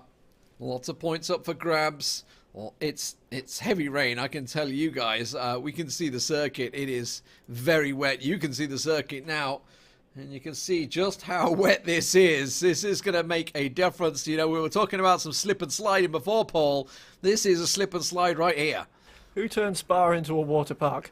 It's very, very wet out there this time, and if they were struggling in the first race, it's going to be very interesting to see how they can handle it this time round. Of course, we do have the full wet tyres available for all of these cars, but even with those equipped to your wheels, they are not going to move all of that water, and you will need to be very, very careful on the brakes coming into each one of the corners to make sure that you get it stopped in time and don't aquaplane off into the gravel, as the drivers now are on their way round onto the formation lap, which involves going around La Source and down the hill once more to start off our final race of the day. Yeah, there's a bit of jostling already. Get in your right positions, guys. There we go. Tiskovich, you are out of position. There we go. They've got to readjust themselves. That was all a little slow. I think Kuhn was just so slow off the marker there. They were all just like, what's going on? He's really backing them up. I got to be honest, Paul. I'm going to say it right now. This may cause problems as we get up right on through Radon. You can see they're all stacking up. Arouge is ready to go. Division from Darting Kun. The green flag drops and away we go. And Diskovitz absolutely benefited from that. Did he jump over towards Amato? I don't know. That is a very wide run already from Martin Kun. He has gone wide. You can see everybody else struggling for grip out there as he loses positions. It's Diskovitz that will benefit as he goes through to the lead. Human also looking to try and get some position. Martin Kun slipping all the way down to 6th. Yeah, and while all that's been going on, there was a massive crash before we even got to Arouge and Radion. 4 cars, I believe, Kuracek, Dyna, Fawns and Grigis all involved in that. And in fact, Grigis is right on the back of Heikki Heitinen as well, so I'm wondering if he was involved too, which would make it 5 cars that were involved in that. And it looked like there were cars sideways before we got up the hill even. And Heitinen is really struggling out there as well. I can see him wobbling around all over the road as he head through Lecom that time round. There's positions going on. Matthias Kuhn is side door banging with Darren King by the look of it coming through the Bruxelles hairpin as well. So there's battling all the way through the field as we expected at the start of this race. Everybody trying to find the grippiest part of what is a very wet racetrack. And heading around Pouan, Matthias Kuhn has definitely not found that. Yeah, is he come with the right tyres? I'm just wondering. So, and I say that in all jest. You know, sometimes they'll come, especially with the last one we had. They may be thinking, well, it wasn't that wet. You can actually get away with it sometimes and find that dry line. You can't do that in this. Some of these, and I feel that the fact that Kuhn has gone down to some kind of oblivion. He's down back to 7th now from 1st. He just had no grip at the start.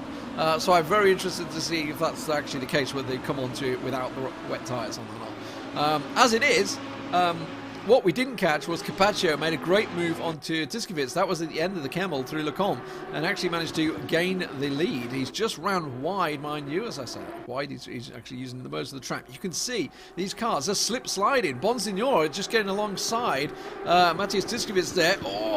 Hard on the brakes as they come into the chicane, sweeping through.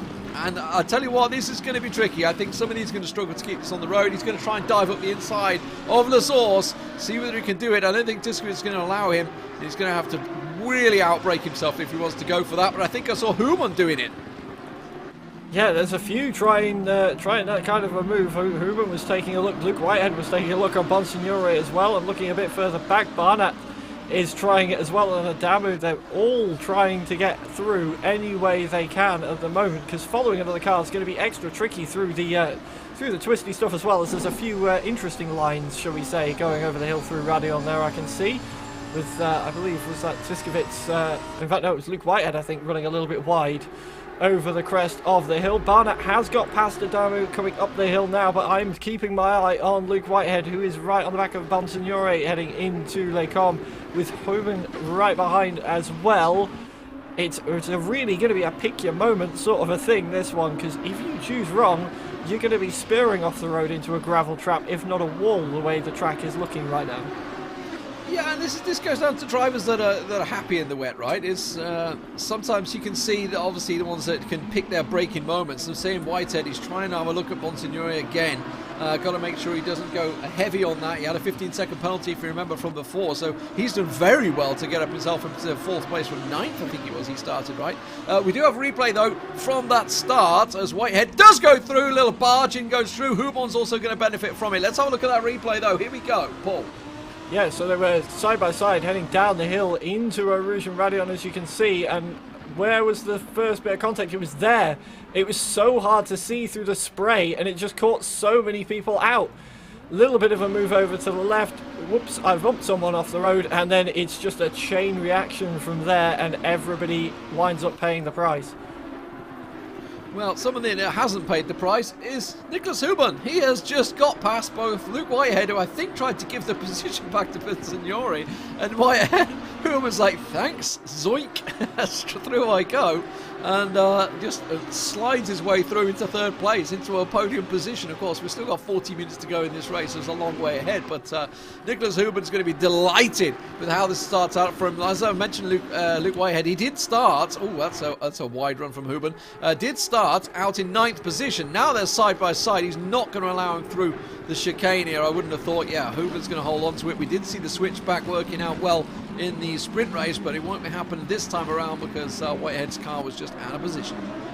Yeah, but what this does mean is Whitehead is a lot closer right now on the back of Huberman. We've got another replay we can take a look at then of a double overtake just a little moment ago. I think this was what happened while we were looking at that previous replay. This is what happened with Whitehead and Huberman then, and how Huberman managed to get himself up to P3, just diving up the inside of Pouon. A very lovely move and very brave in the wet conditions as well.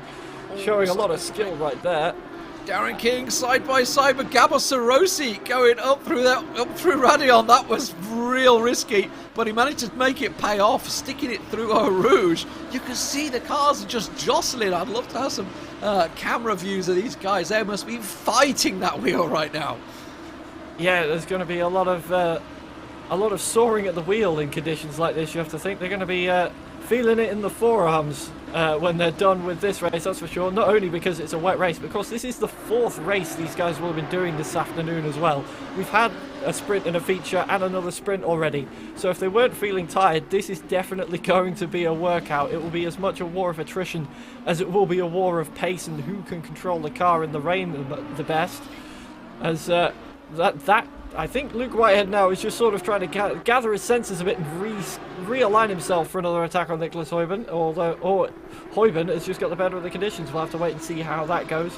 Fastest lap this race is still held by Andrea Capaccio, 2:38.287. That's a good half a second faster than Tiskovits behind, and Heuben now is putting the pressure on Tiskovits as I say that.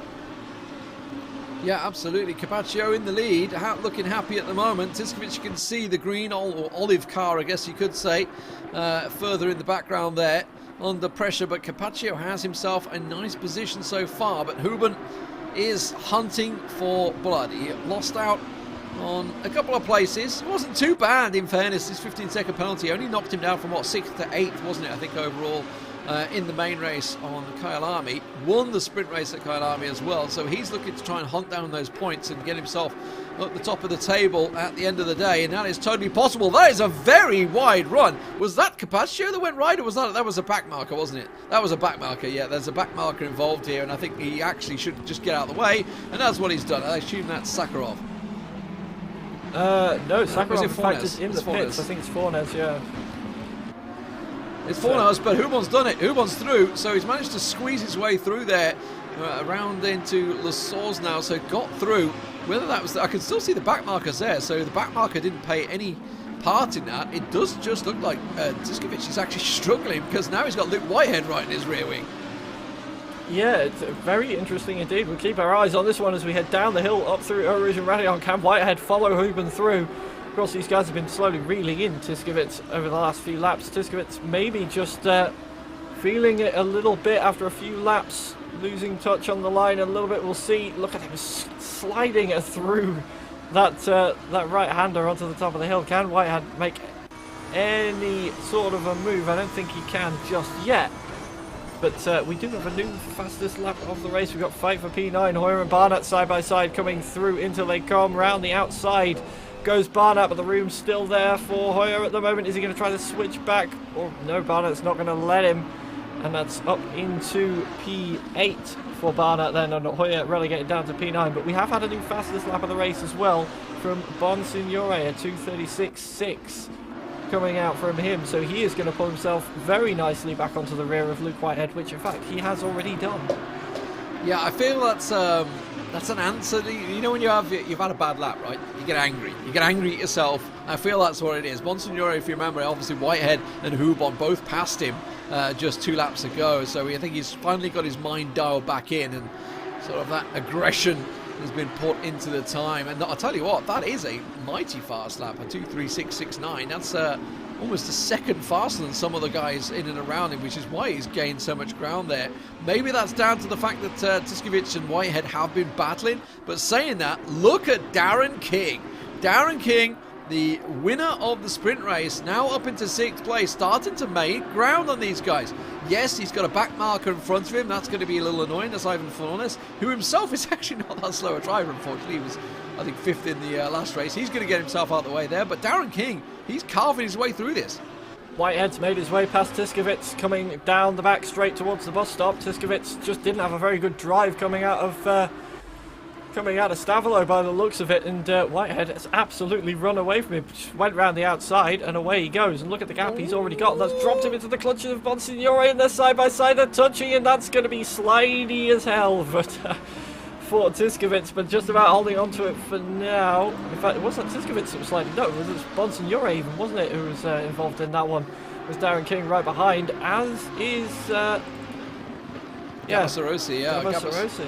It's just a bit further back. It's actually a back marker that's Fornes that's right up behind Darren King, so he doesn't need to worry about that. But yeah, that was a little slidey. It's funny, you can see I had it on the helicam, so you can see them all coming. But yeah, very, very tight stuff there. But Darren King making work here. Bonsignore may have had that fastest lap, but he's got to be careful he doesn't try and make too rash a move, which it looked like on Tiskovic. I think he was just trying to benefit. You know, when a driver, you lose that spot, and sometimes you just sort of, your mind just checks out a little bit and you end up losing 2 or 3 places, and that's almost what happened there for Tiskovic. But Luke Whitehead in and through cleanly this time, as opposed to the final lap of the sprint race.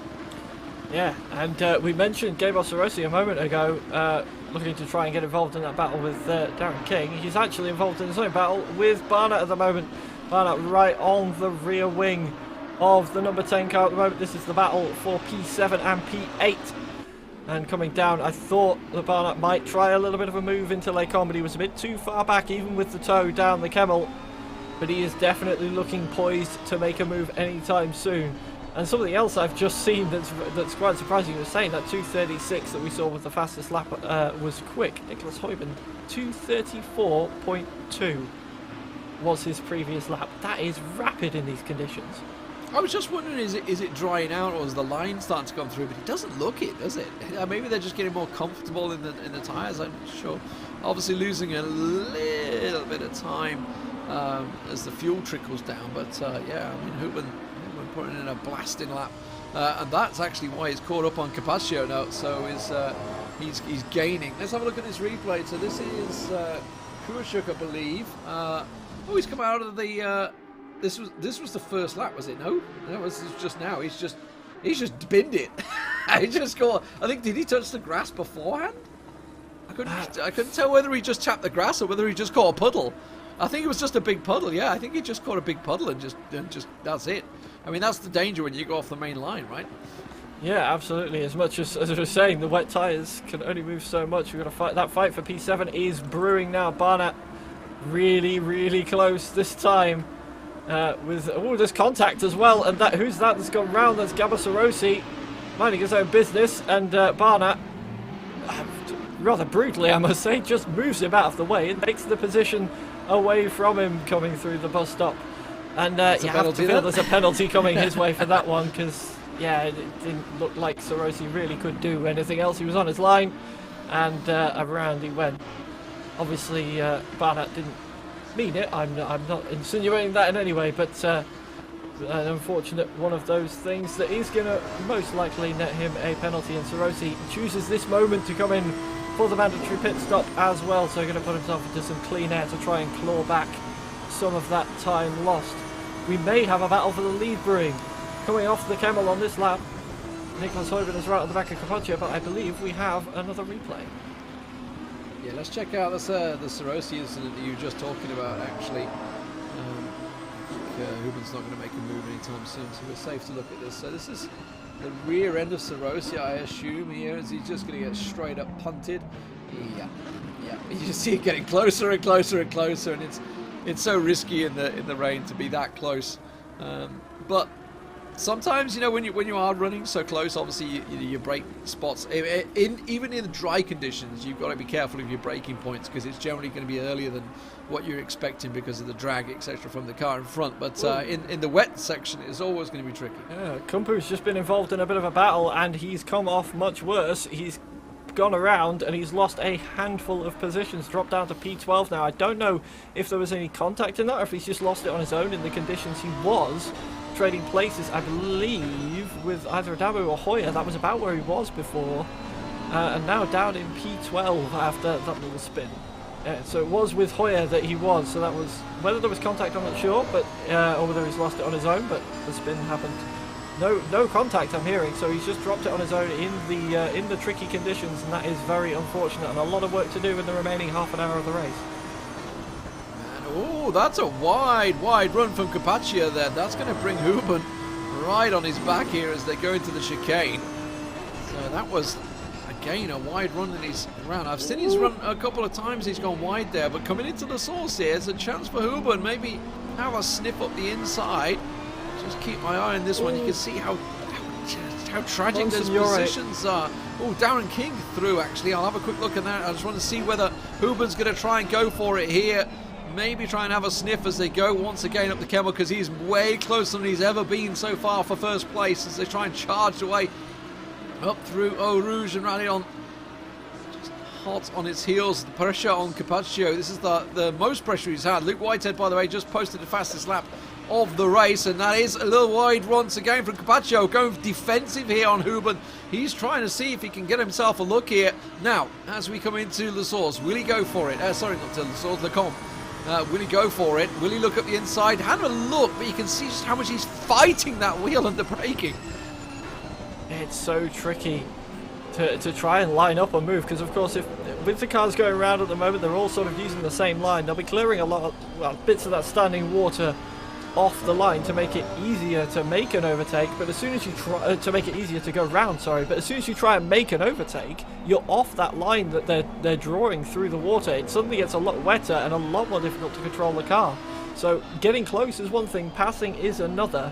But just to touch on what happened with Bonsignore, he was involved in that battle, and he just got a tap to the rear going through the bus stop, and that pointed him in the direction of the pit entry, so he chose that moment to come into the pits. But I wonder if we may see a penalty coming the way of I didn't quite catch who it was that was involved with him in that incident, but I definitely saw him get a tap to the rear, so there may be more to come on that front. Well, at the moment, Darren King is in clear air, so he's going to try and do what he can. There are quite a few people who are starting to take that pits. You can see a few of them are already sort of collecting through there. We'll keep our eye on whether it undertakes, overtakes, and also importantly speeding in the pits. It is, I think, it may still be the longest. I'm not too sure if any of the new circuits have taken that crowd. I'm not sure it's a crowd they want, but I think it is still the longest pit stop in the entirety of all circuits that I know of, because it has that long big exit to come up, and you're sort of going alongside Radillon and Eau Rouge and Radillon, and you have to sort of slowly come out and you eventually join it just before the Kemmel straight. So it's such a long run that can hurt. Drive-through penalty given for Grigis. Not too sure what that one is for. He's just been given that one though, and Hubin into the pit, so the first of the front runners to blink. Yeah, and immediately followed by Tiskovits as well, who's also coming to make that mandatory pit stop. And yeah, it's about 75 seconds lost there or thereabouts through the pit lane here. So a very, very long time indeed. So you're going to need to maximise your time on your in-lap and your out-lap, as difficult that's going to be in the rain. That will be the aim on any of these drivers that's thinking about making a pit stop anytime soon. Of course, they've got plenty of time left to make it. The pit window open for the entire race allows them to be quite flexible with that strategy. As I think we've got another replay lined up that we can take a look at, and let's see what has happened here. So this is a replay. So this is the drive-through that we've seen flash up. It's for track limits, and that's why. Going off on the second part of Stavolo, just drifting out wide in the rain. One too many times, it's going to net you a drive-through, and Grigis is feeling that drive-through right now. And I feel he's going to be the first of many. I feel like there's a few. I've been watching, there's a few that have been really struggling around there. Maybe around Stavolo, Pouon, where they're really just putting it a little too much, where they're going to be stretching the limits a little too far. We'll see. I'm thinking exits of Blanchimont as well as a couple of pushing it. I don't know whether track limits comes in there though. I'm not too sure whether that counts it.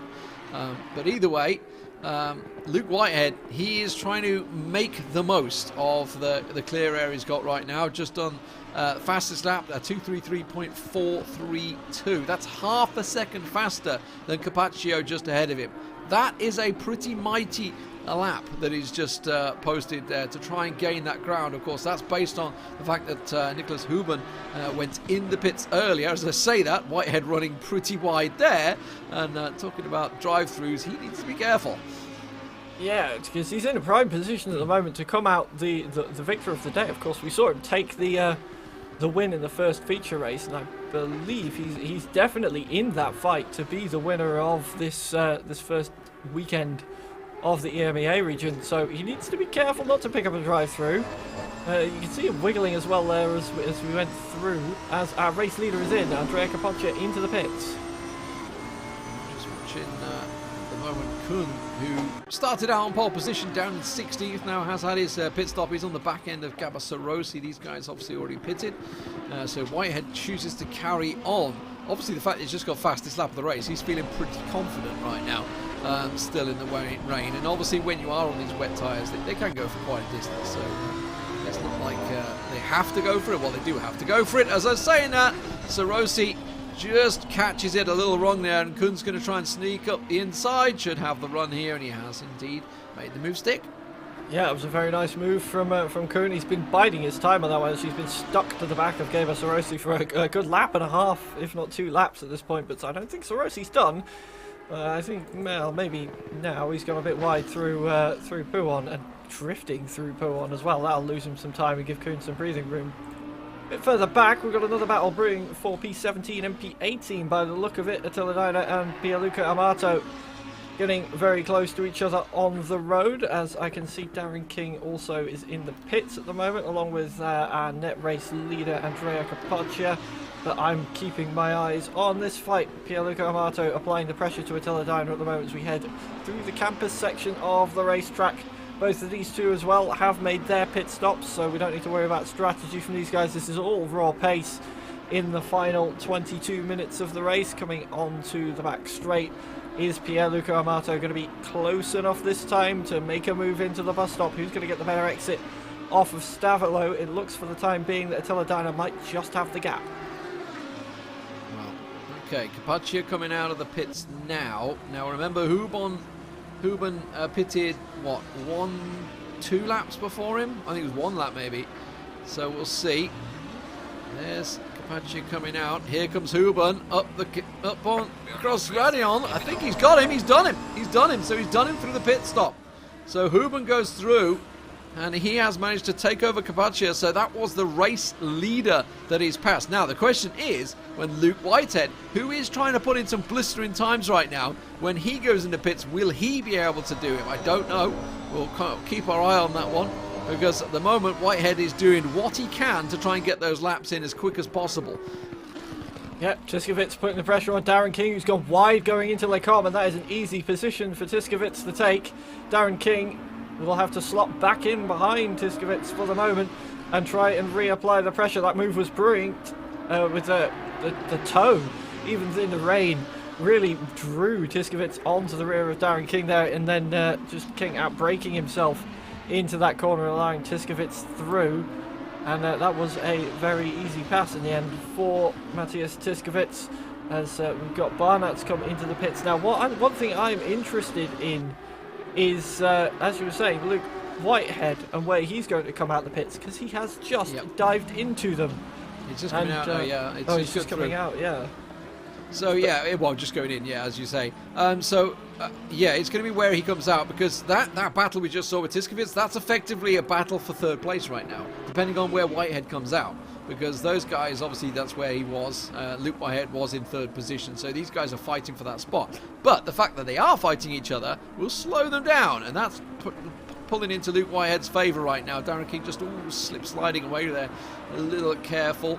Bonsignori right up behind, just waiting to see if he can get a look up the inside if they possibly make a mistake, which totally could happen. But as it stands, barring on when Luke Whitehead comes out of these pits, we're going to be keeping an eye on him and Nicholas Huben. Now Huben and Capaccio both just going round. Actually, where is Capaccio? Capaccio's fallen right off him, hasn't he? Where's Capaccio gone? Capaccio's fallen behind. Whoa, he's got to have had an off. He's fallen behind Tiski, King and Bonsignori. So he's definitely had an off there. Something has happened. Huben now going past Grigis. Why Grigis is challenging him, I don't know, because he hasn't had a pit stop yet. So it really is a battle for, well, not position. Here they go. Huben will go through. Whitehead coming out now.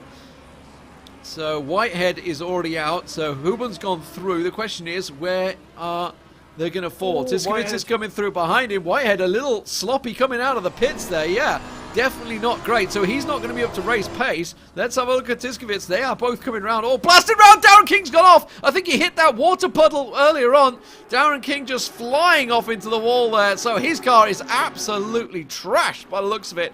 There is a huge dent in the front of that. His bonnet is not happy with him there. So that is tragedy for Darren King. And I think who's going to benefit from this is Luke Whitehead. He was fighting it coming out of the pits there, but he's managed to keep it stable, and he is now going to find himself in second position. Yeah, I think that puddle on the inside at the top of the hill is really catching them out. We can now see what happened with Darren King, I believe, coming through there, and I'm guessing it was going to be the puddle at the top of the hill. Let's have a look what happened. He's got the spray of the car in front. There's this first little slide. Here's the second slide coming through the right-hander. I'm guessing there's a puddle there somewhere, but I can't see it, neither can Darren King. And there we go, loses the car into a wall, into another wall.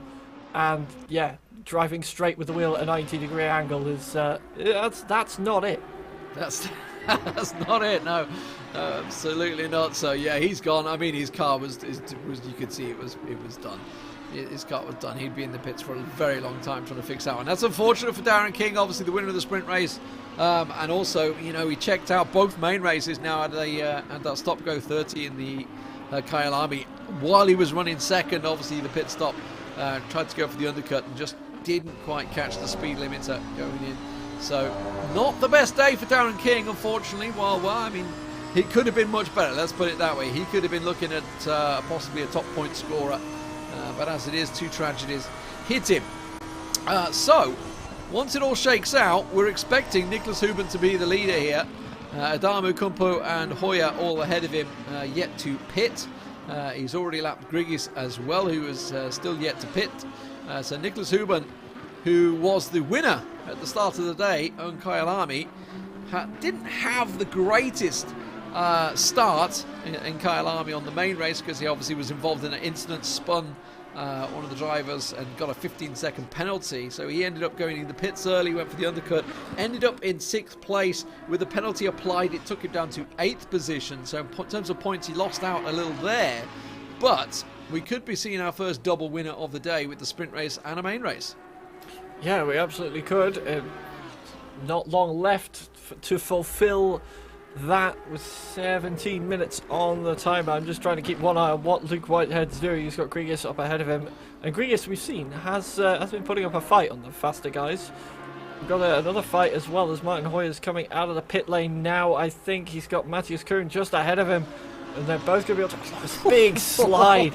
Every single car I've seen come out of the pits has been sideways. It's one of the things that slowed it's the same corner, isn't it? It's the same corner that caught Darren King out. It's that same spot. It's just as they come out of the pits and they sort of get across the track a little bit, there seems to be a chunk of standing water there that is catching them off guard. Who am I watching here? It's Grigis. Grigis is yet to pit at the moment. He's got Luke Whitehead here. Yeah, this is just simply traffic. I mean, I would be careful with the fight here, because currently he has 2nd place wrapped up with a bow on it.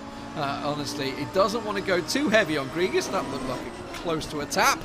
Very, very close to a tap. Grigis is yet to stop, so he needs to be just reining himself in, literally, in these wet conditions in Spa.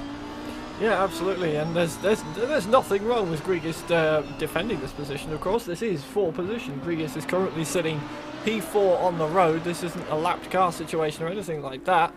I'm not sure quite why you defend it. It's clearly not the race you're having, but if you want to have a bit of fun with it, there's nothing against the rules of it, as I see Luke Whitehead trying to line up, sliding up the inside and wheel banging a little bit as well. Will the stewards look at that unkindly? You've definitely pushed Grigis off the road there, and that may have been a bit of a mistake from Luke Whitehead, getting a bit frustrated behind Grigis. We'll have to keep our eyes peeled on that one. A bit of wheel banging, and Grigis did come off the road. But how much of that was to do with Luke Whitehead? Yes. Remember, Whitehead just had a penalty from the sprint race as well, which sent him down to 9th from 2nd, I believe it was, wasn't it? 15-second penalty, so he needs to be careful there. That's what I was talking about. You know, that's points that are in the bag, and that he may have just put into a compromising situation.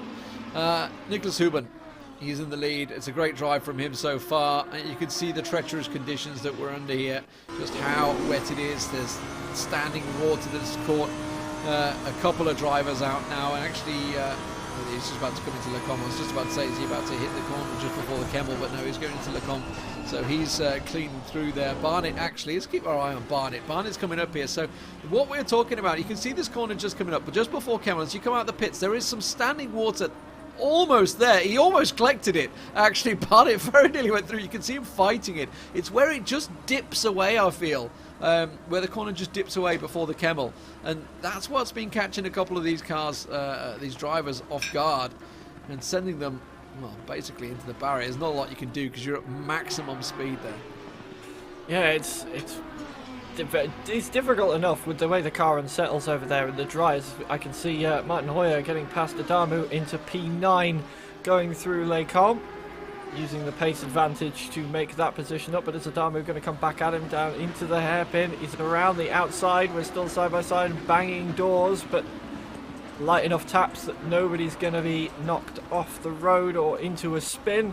And Martin Hoyer takes hold of that position to try and keep away with it. And now Patricia Adamczyk is looking at the back of Adamu as well, thinking, well, Martin Hoyer's got past, I think I can as well, and we'll see what she can do. But yeah, going over the top of that hill in the dry is difficult enough. Throw in rain in there and it's a whole different ball game. With the way the track sort of cambers in slightly through that corner, just collects water, and yeah, it's very, very easy to dip a wheel in there, as we've seen so many other drivers do.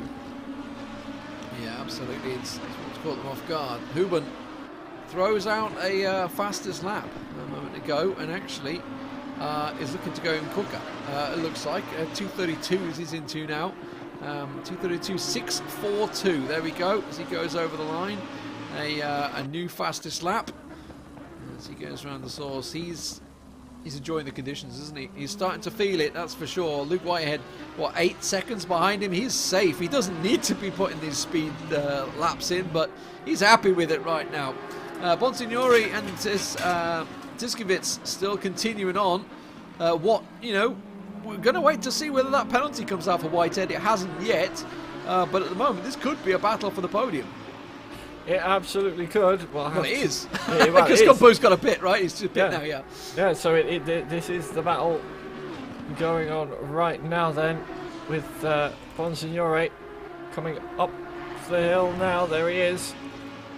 It's just a second back from Tiskevits at the moment, so very, very close indeed for the final podium position. Luke Whitehead should be safe if no penalties come his way in P2.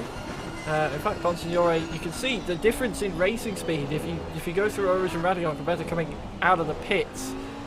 That was the difference. It was about half a second lost almost down the Camel Straight. As I'm trying to keep, we've got some position changes going on down the field. Nico Kumpu's come out of the pits, I believe, into P8, just ahead of the Adamu and Adamczyk battle that has been going on. And Grigis has finally come into the pits, as we saw a moment ago, and will drop back towards the rear end of the grid. But Bonsignore is closing in now on Tiskevits. even having just made a pit stop, I suppose cold tyres aren't as much of an issue when it's already cold. Yeah, absolutely. I mean, this is the podium position, right? You always want to be on the podium. We've already seen Tiskovic under pressure struggle, lost a couple of places. Bonsignori's been watching this throughout. Did hold the fastest lap at one point, Bonsignori, so we know he's fast here. But he is gaining every lap. And Tiskovic definitely starting to feel the pressure now. Yeah, he absolutely is. And we've seen in the other races so far today that pressure can lead to mistakes, and mistakes can lead to losing positions, but mistakes in the rain are going to lead to potential crashes and race-ending damage. So you need to be extra careful with every single move you make.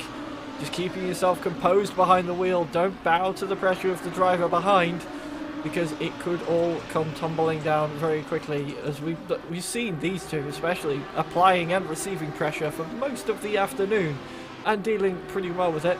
As the fight is now beginning, side by side we go down towards La Source. Tiskovic cuts across the inside, forcing Bonsignore round the outside. It was the other way round a moment ago. They swapped to which side of the track they're on, and for the moment Tiskovic is staying ahead, but did Bonsignore manage to get a good slingshot out of there as we head down towards Eau Rouge and Radion. I doubt we'll see any side-by-side action through there, but Bonsignore is definitely gaining. Who's got the better grip and the better traction? Coming up and over the hill and down onto the Kemmel Straight we go. Watching out for that puddle on the little right kink as we head onto the straight. They both have a bit of a wobble. Nobody losing not much time though. Surprisingly though, Tiskovic is pulling away a little bit. Yeah, his drive through Eau Rouge and Radion was a little tighter for Bonsignore there, I would say. More within track limits is I think what others would say. But I know it's always been tested to its limit there. I remember last season some drivers complaining about it, but the track limits in the game, they are what they are. You can't. It's the game. The rules are there. It's not like it's manually done. It's an automatic penalty. So it's if they're within it, they're within it. So you just got to make sure you can test and use as much as the roll as you can. But once again, while he did lose space there, he is gaining space once again. He's regaining back onto Tiskovic, and he's going to have another go at him. Yeah, and somebody else who's trying to regain at the moment is Heikki Hoitnen, looking to dive up the inside of Kuracek into Lecom, but even with the damage, Kuracek able to defend that position for the time being. But can Hoitnen get through? Well, just keeping my eye on it, but it's very tricky in these conditions to get any kind of an overtake done unless you have a quite large pace advantage. Just because of, as soon as you get off the racing line, as we were saying earlier, you suddenly lose a huge chunk of that grip. And that is exactly, I think, what happened to Heikki Hoitnen a moment ago. Having dropped back a little bit now, he's recomposing, trying to regain. As I can see, Bonsignore is getting very close to the back of Tiskovic once again as we head into campus. Yeah, you can see Tiskovic always runs it wide there, just as we were talking about earlier on. Oh, he's run way too wide. Oh, and that's a nice run from Bonsignore. He's going to be side by side as they come into the chicane here. He will be on the outside to begin with, but if he can go for the switchback maybe, which we've seen work a couple of times, he will have the inside line now, and now it's a straight up drag run. Who's going to make it to La Source first? It should be Tiskovic, and he will be, but for now, with 7 minutes remaining, they are pushing. This is for a battle for third place and a podium position and a lot of points at stake. Yeah, it's very nicely defended by Tiskovic there.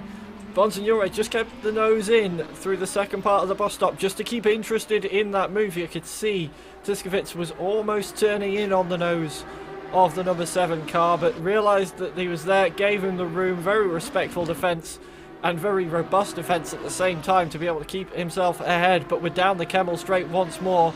And Bonsignore is looking a lot closer than the last time we were watching these two down here. And this time Tiskovic isn't driving away. Up to the inside looks Bonsignore, but I think he just didn't quite get the drive, actually, coming off the top of the hill. It looked like he was sticking with Tiskovic, but he needs to be driving past him. I think he's being very cautious, I think is the safe way to put it. While he's driving fantastically well, he is being very safe. And he's realising, look, this is a battle. Yes, it's third place. It's like 15 points for third, 12 for fourth. I don't want to risk it. I don't if I'm going to make it, I'm going to take it cleanly. And All credit to him, I think, for that. He's got to make sure he's safe, but sometimes you do need that little aggressive edge just to sneak on through. But with, what, just under 6 minutes now to go, running out of time, running out of laps. We're talking 2:30 a lap. So, yeah, really just about 2-3 laps to go. Yeah, not a lot of time at all. And Bonsignore looks like he's gaining again in this middle part of the lap. It seems Bonsignore is a lot quicker than Tiskovits, but then Tiskovits in the first sector just manages to eke that pace advantage back in the other direction. So it's interesting to see how that's playing out. Maybe that's why Bonsignore has not managed to make a move just yet, as here we are through Stavolo once more with these two. I'm just keeping my eye on that gap. Yeah, 4/10 Bonsignore gains through Stavolo alone, coming out of the second sector, and now we're going up towards the bus stop. Are we going to see any kind of a move this time round? We saw Tiskovits going a little bit wide on the previous lap, heading through Blanchimont. This time around, it's wide, but not as wide for Bonsignore, for Tiskovits, sorry, as Bonsignore is looking at it again, but this time, not close enough to make a move, and in fact, outbrakes himself and goes really deep into the bus stop. Yeah, lost time there. Just a little bit. Fastest lap coming out from Nicholas Huben, 2:32.16. Can you believe it? It's almost into the 2:31s. I want to just put that across. 2:32.1. That isn't comparable to Luke Whitehead, over a second faster than second place. And third, and fourth, and fifth, and counting onwards. It's like over 2 seconds faster than sixth place Matthias Kuhn. That's an incredible laps that Nicholas Huben is throwing in here. He's putting on a show in the wet, that's for sure. I was about to say drying conditions, a little. It looks like it stopped raining. It's still going. It's still going. I'm not sure. It looks like it's falling down on my screen, but that would be Spa being Spa. In car, it looked like it kind of stopped a little bit, but no. Maybe that's just because he's not following anyone behind, so there's no spray. Maybe that's why he's going so quickly if it's not raining where he is. But no, it's a tremendous drive from Nicholas Huben at the moment to be that much faster, earning himself the Rainmaster title so far in just week one. The way it's looking at the moment, the rain has come down and he has just driven off into the distance. 13 seconds the gap back to P2. That's insane. Yeah, it's been a fantastic drive from him. Obviously, all credit to Luke Whitehead as well, who also went long. When Huben went in the pits early, Whitehead carried on and put in a couple of belting laps, which got him ahead of... he's actually fell off the planet. Where's he gone? He's completely gone. I didn't realise he'd retired. Who was Capaccia, yeah. No, Capaccia. He's gone. Where did he disappear to? Gone. Yeah, you're right. He has... did not see him retiring. Left the building. So... yeah, I'm not quite sure how long ago that was, but he has definitely upped and left. As there is a battle coming up right now for P8 and P9. Adamu is applying the pressure to Nico Kumpu at the moment for that P8. It almost looked like he was going to try something into the campus section, but thought better of it, and for now having to slot back in behind. There's a few of these little battles brewing in the latter half of the top 10, it would seem. You've got Adamu and Kompu going for it. You've got Gabor Sarosi as well, looking at the back of Adamczyk, a little bit further back from this fight. So two fights going on, and there are a couple of points up for grabs here. This isn't going to be fighting for glory or nothing else. This could be important for positioning in the table come the end of the day. Yeah, from 12th position you gain 3 points, 13th is 2, so it definitely starts to count. Once you get 9 and 10, you're like tucking 5 and 4, and then it starts going up to 6, 7, 8, 9 as you go further and further up the field, which there is definitely a battle that they need to be fighting for. I will keep my eye on this Bonsignore at the moment. I'll just quickly have a glance towards that. He's a long way off. I don't think that's going to happen. I've got to be honest, I don't think that's going to be happening. I think that's going to stay, the top 4 will stay as. We don't know where Barnett's going to shake out because he's got that 15-second penalty. Probably will fall down to around about 9th position, I would say. And that, ironically, is where the battle is happening. It is. I was just trying to keep my eye on then where Huben was on the track. We've got a minute 24 left, and he's currently... where is the number 6 car on circuit at the moment? Yeah, I think there is one more lap to go. So he's just making his way around Puon. Yeah, so Puon and then into campus, and then once he reaches the end of this lap, he'll be taking the white flag, which will mean one more lap of the race to go. And it has been a dominating performance since the last time we talked about Heuben. He's pulled another second out as there is that fight for P11 heating up once more. Robin Pagadal on the back of Gabor Sorosi right now, though going off the track a little bit there, that's going to cost you some time. Yeah, at the moment, watching Patricia, she's... Well, I mean, it's a train. It's a train, basically. There's a bit of a train, as I say that. Who just slid off? Is that Adamu? Adamu. It was Adamu that just went sideways there, and that's caused all sorts of chaos behind them as Patricia looks to try and benefit on that. Gabor Sorosi caught napping. Also, who's that? Pagadal sneaking through as well. He's going to try and slip on by Heikki Hoitonen. They're all trying to squeeze on through at the moment, but I think it's actually Patricia that lost out. Gabor Sorosi does manage to keep his position in 9th place, but look at this. Lancing up the inside is Adamu, trying to squeeze on through and squeeze past Patricia. That would get it up into 10th place, take her position. There are points up for grabs, and as I do say, we've got to keep our eyes on where Barnett is going to drop from this battle. Could certainly fall in amongst this one, so there's even more points potentially for these drivers to fight for. Yeah, absolutely. I'm not sure how aware they'll be of where Barnett will drop and whether this battle could be important for that position as well. I think right now they'll be just focused on trying to get in front of the car that's in front of them as we head towards the bus stop. Yeah, in fact, Luke Whitehead's taken the flag, so there was no more one more lap. He was already on the last lap.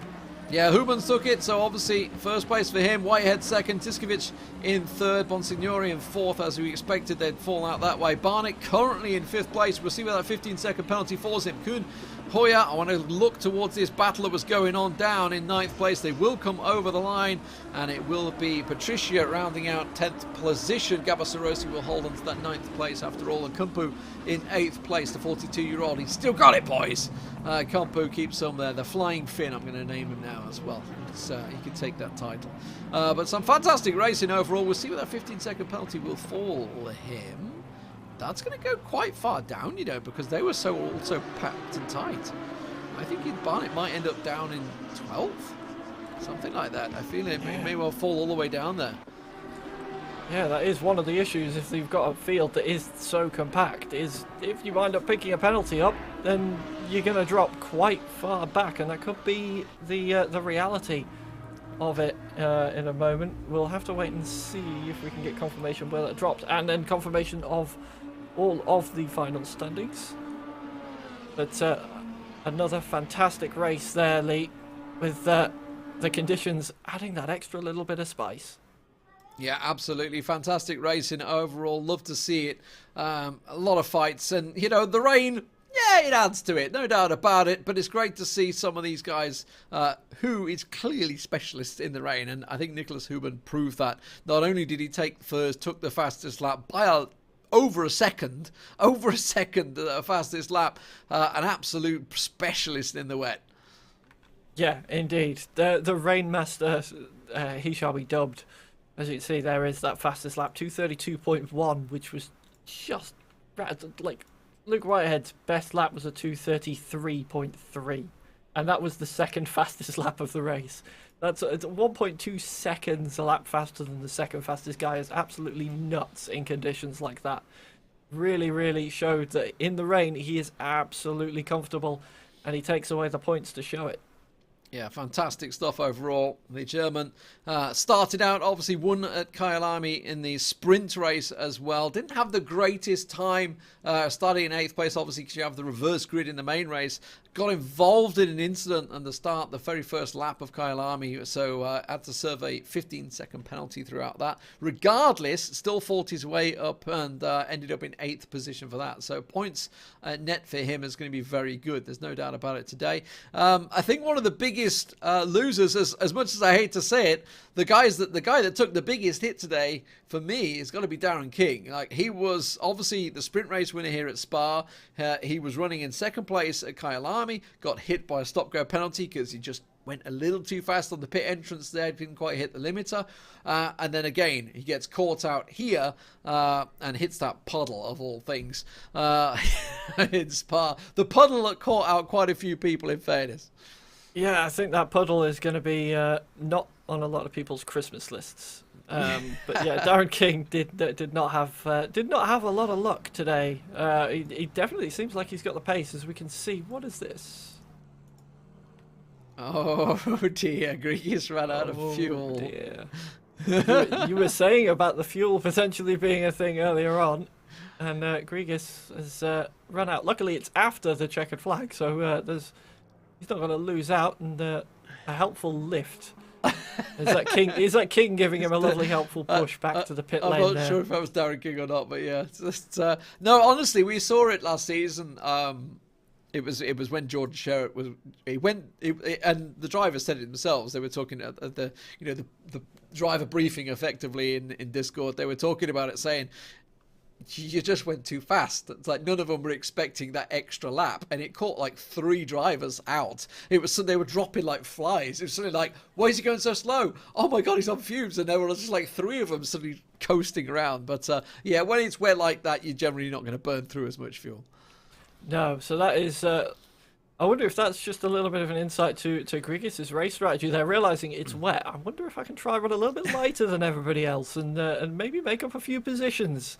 A little bit of a cheeky strategy idea. It didn't, unfortunately, work out for him, but it would have been interesting to see how it would have played out if he wasn't involved in the incidents we saw earlier on in that race. Well, I mean, if he got 15th, which he was on, I think, there at the time, I think when it finished, I'm not too sure. It would have netted him 2 points, but I think he's 1 down to like 20th place. So I think everyone's going to get 1 point anyway. So, yeah, but it's a great start. You got any favourite moments from today, Paul? While we're waiting for the standings to be sorted? That's a tricky question. We've seen so many great moves. Of course, the chaotic part of me is saying all of the carnage that we saw on either in lap 1 and at Spa or in Kyalami in the feature race. Take your pick, either one. But we've seen some fantastic overtakes as well. Thinking that the move we saw on the inside of Pouon was one of them. We've seen some brave moves through Eau Rouge. We saw some great overtakes into Loikop as well in both the Kyalami races. It's hard to pick just one moment. Yeah, I think for me, I'd probably look towards Kyalami maybe for the dry racing. I think Luke Whitehead's defense throughout. I mean, he was tested. He was tested through by multiple drivers to try and hold on to that position. Almost lost it. I think he lost the lead once on one corner on Loikop. I think that was a bit about Loikop.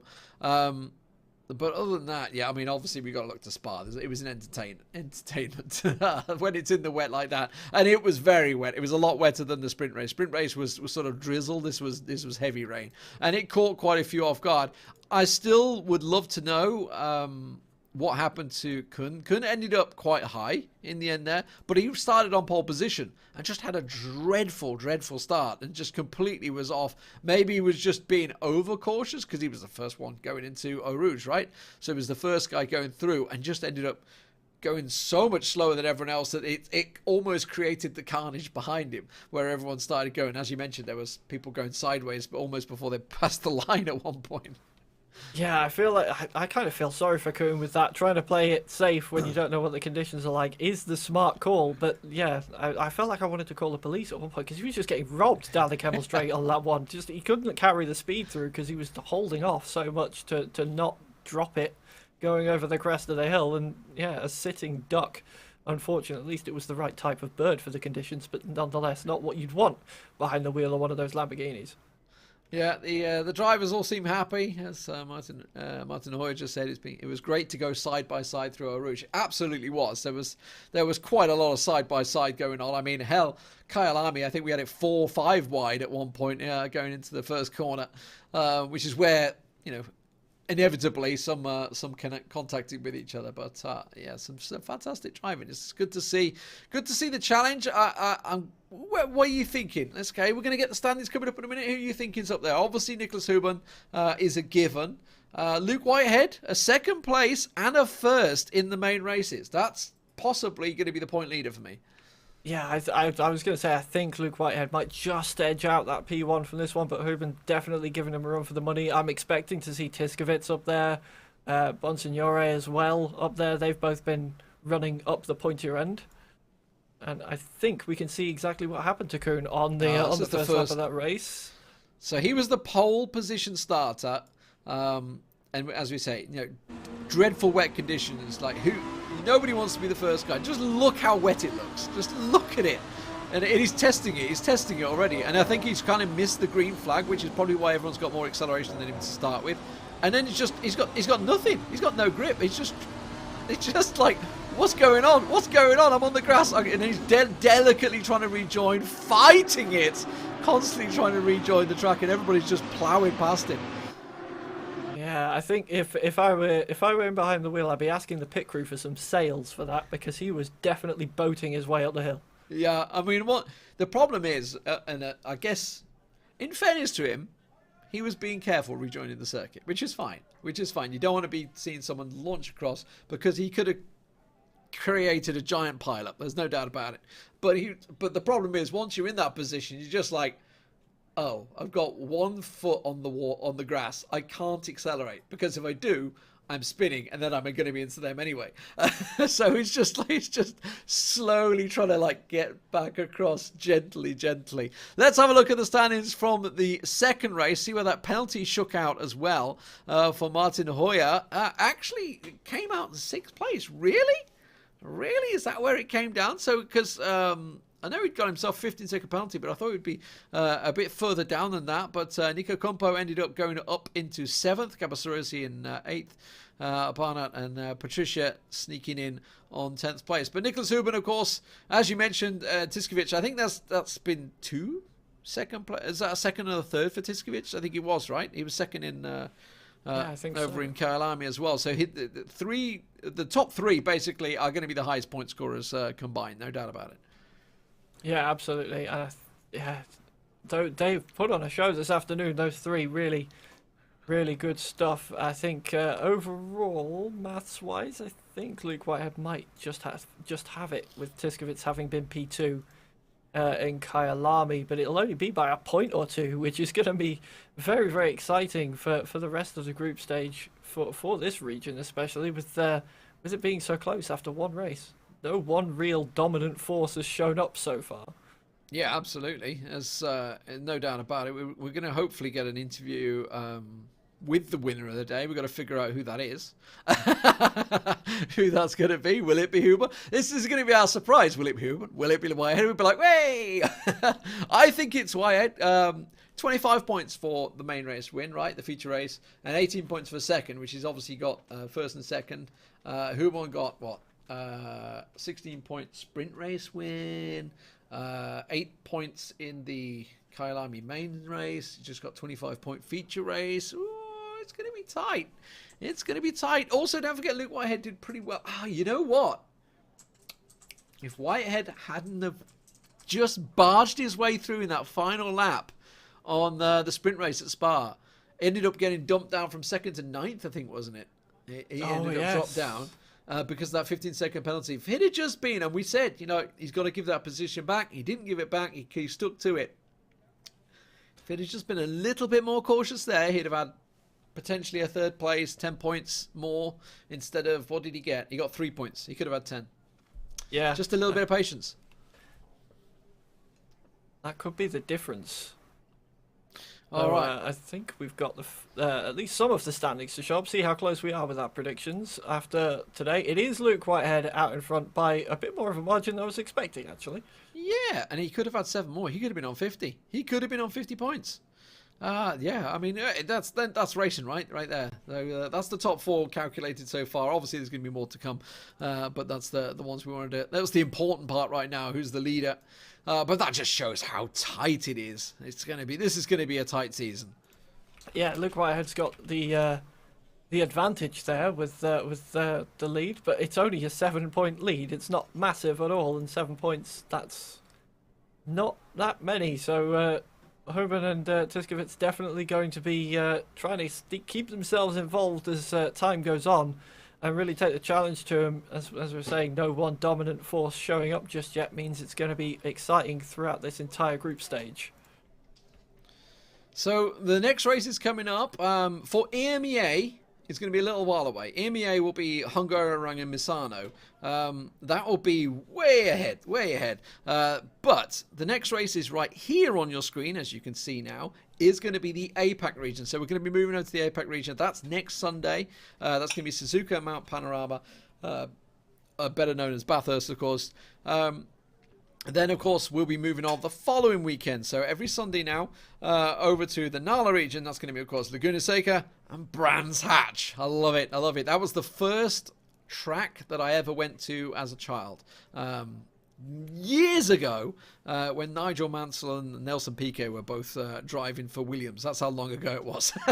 So, before you were born, probably, Paul. I think that was, actually. Then, of course, you can see our return. Back in September, we'll have another outing for the group stage. Then we move into the last chance. And then the finals, all on the 16th of October. You're not going to want to miss them, that's for sure. Because if the racing is anything to go by as it was today, it will be fantastic. Paul, it's been a privilege. It's been a brilliant racing. Brilliant racing overall. Of course, thank you very much to our sponsors. That is, of course, Assetto Corsa Competizione and, of course, ACC TV, better known as ACC Drive, who made all the spectating possible and makes our job very easy when we're coming to spectating, no doubt about it. We get to see all the gaps and everything that's in there, the gaps, where the positions they've gained. It gives you all the sorts of information. You couldn't hope for more as a commentator, that's for sure, Paul. But that is it for us today. We will be back next Sunday. Keep your eyes peeled for that one. That will be covering the APAC region. That will be starting at the same time, same place. We'll see you then.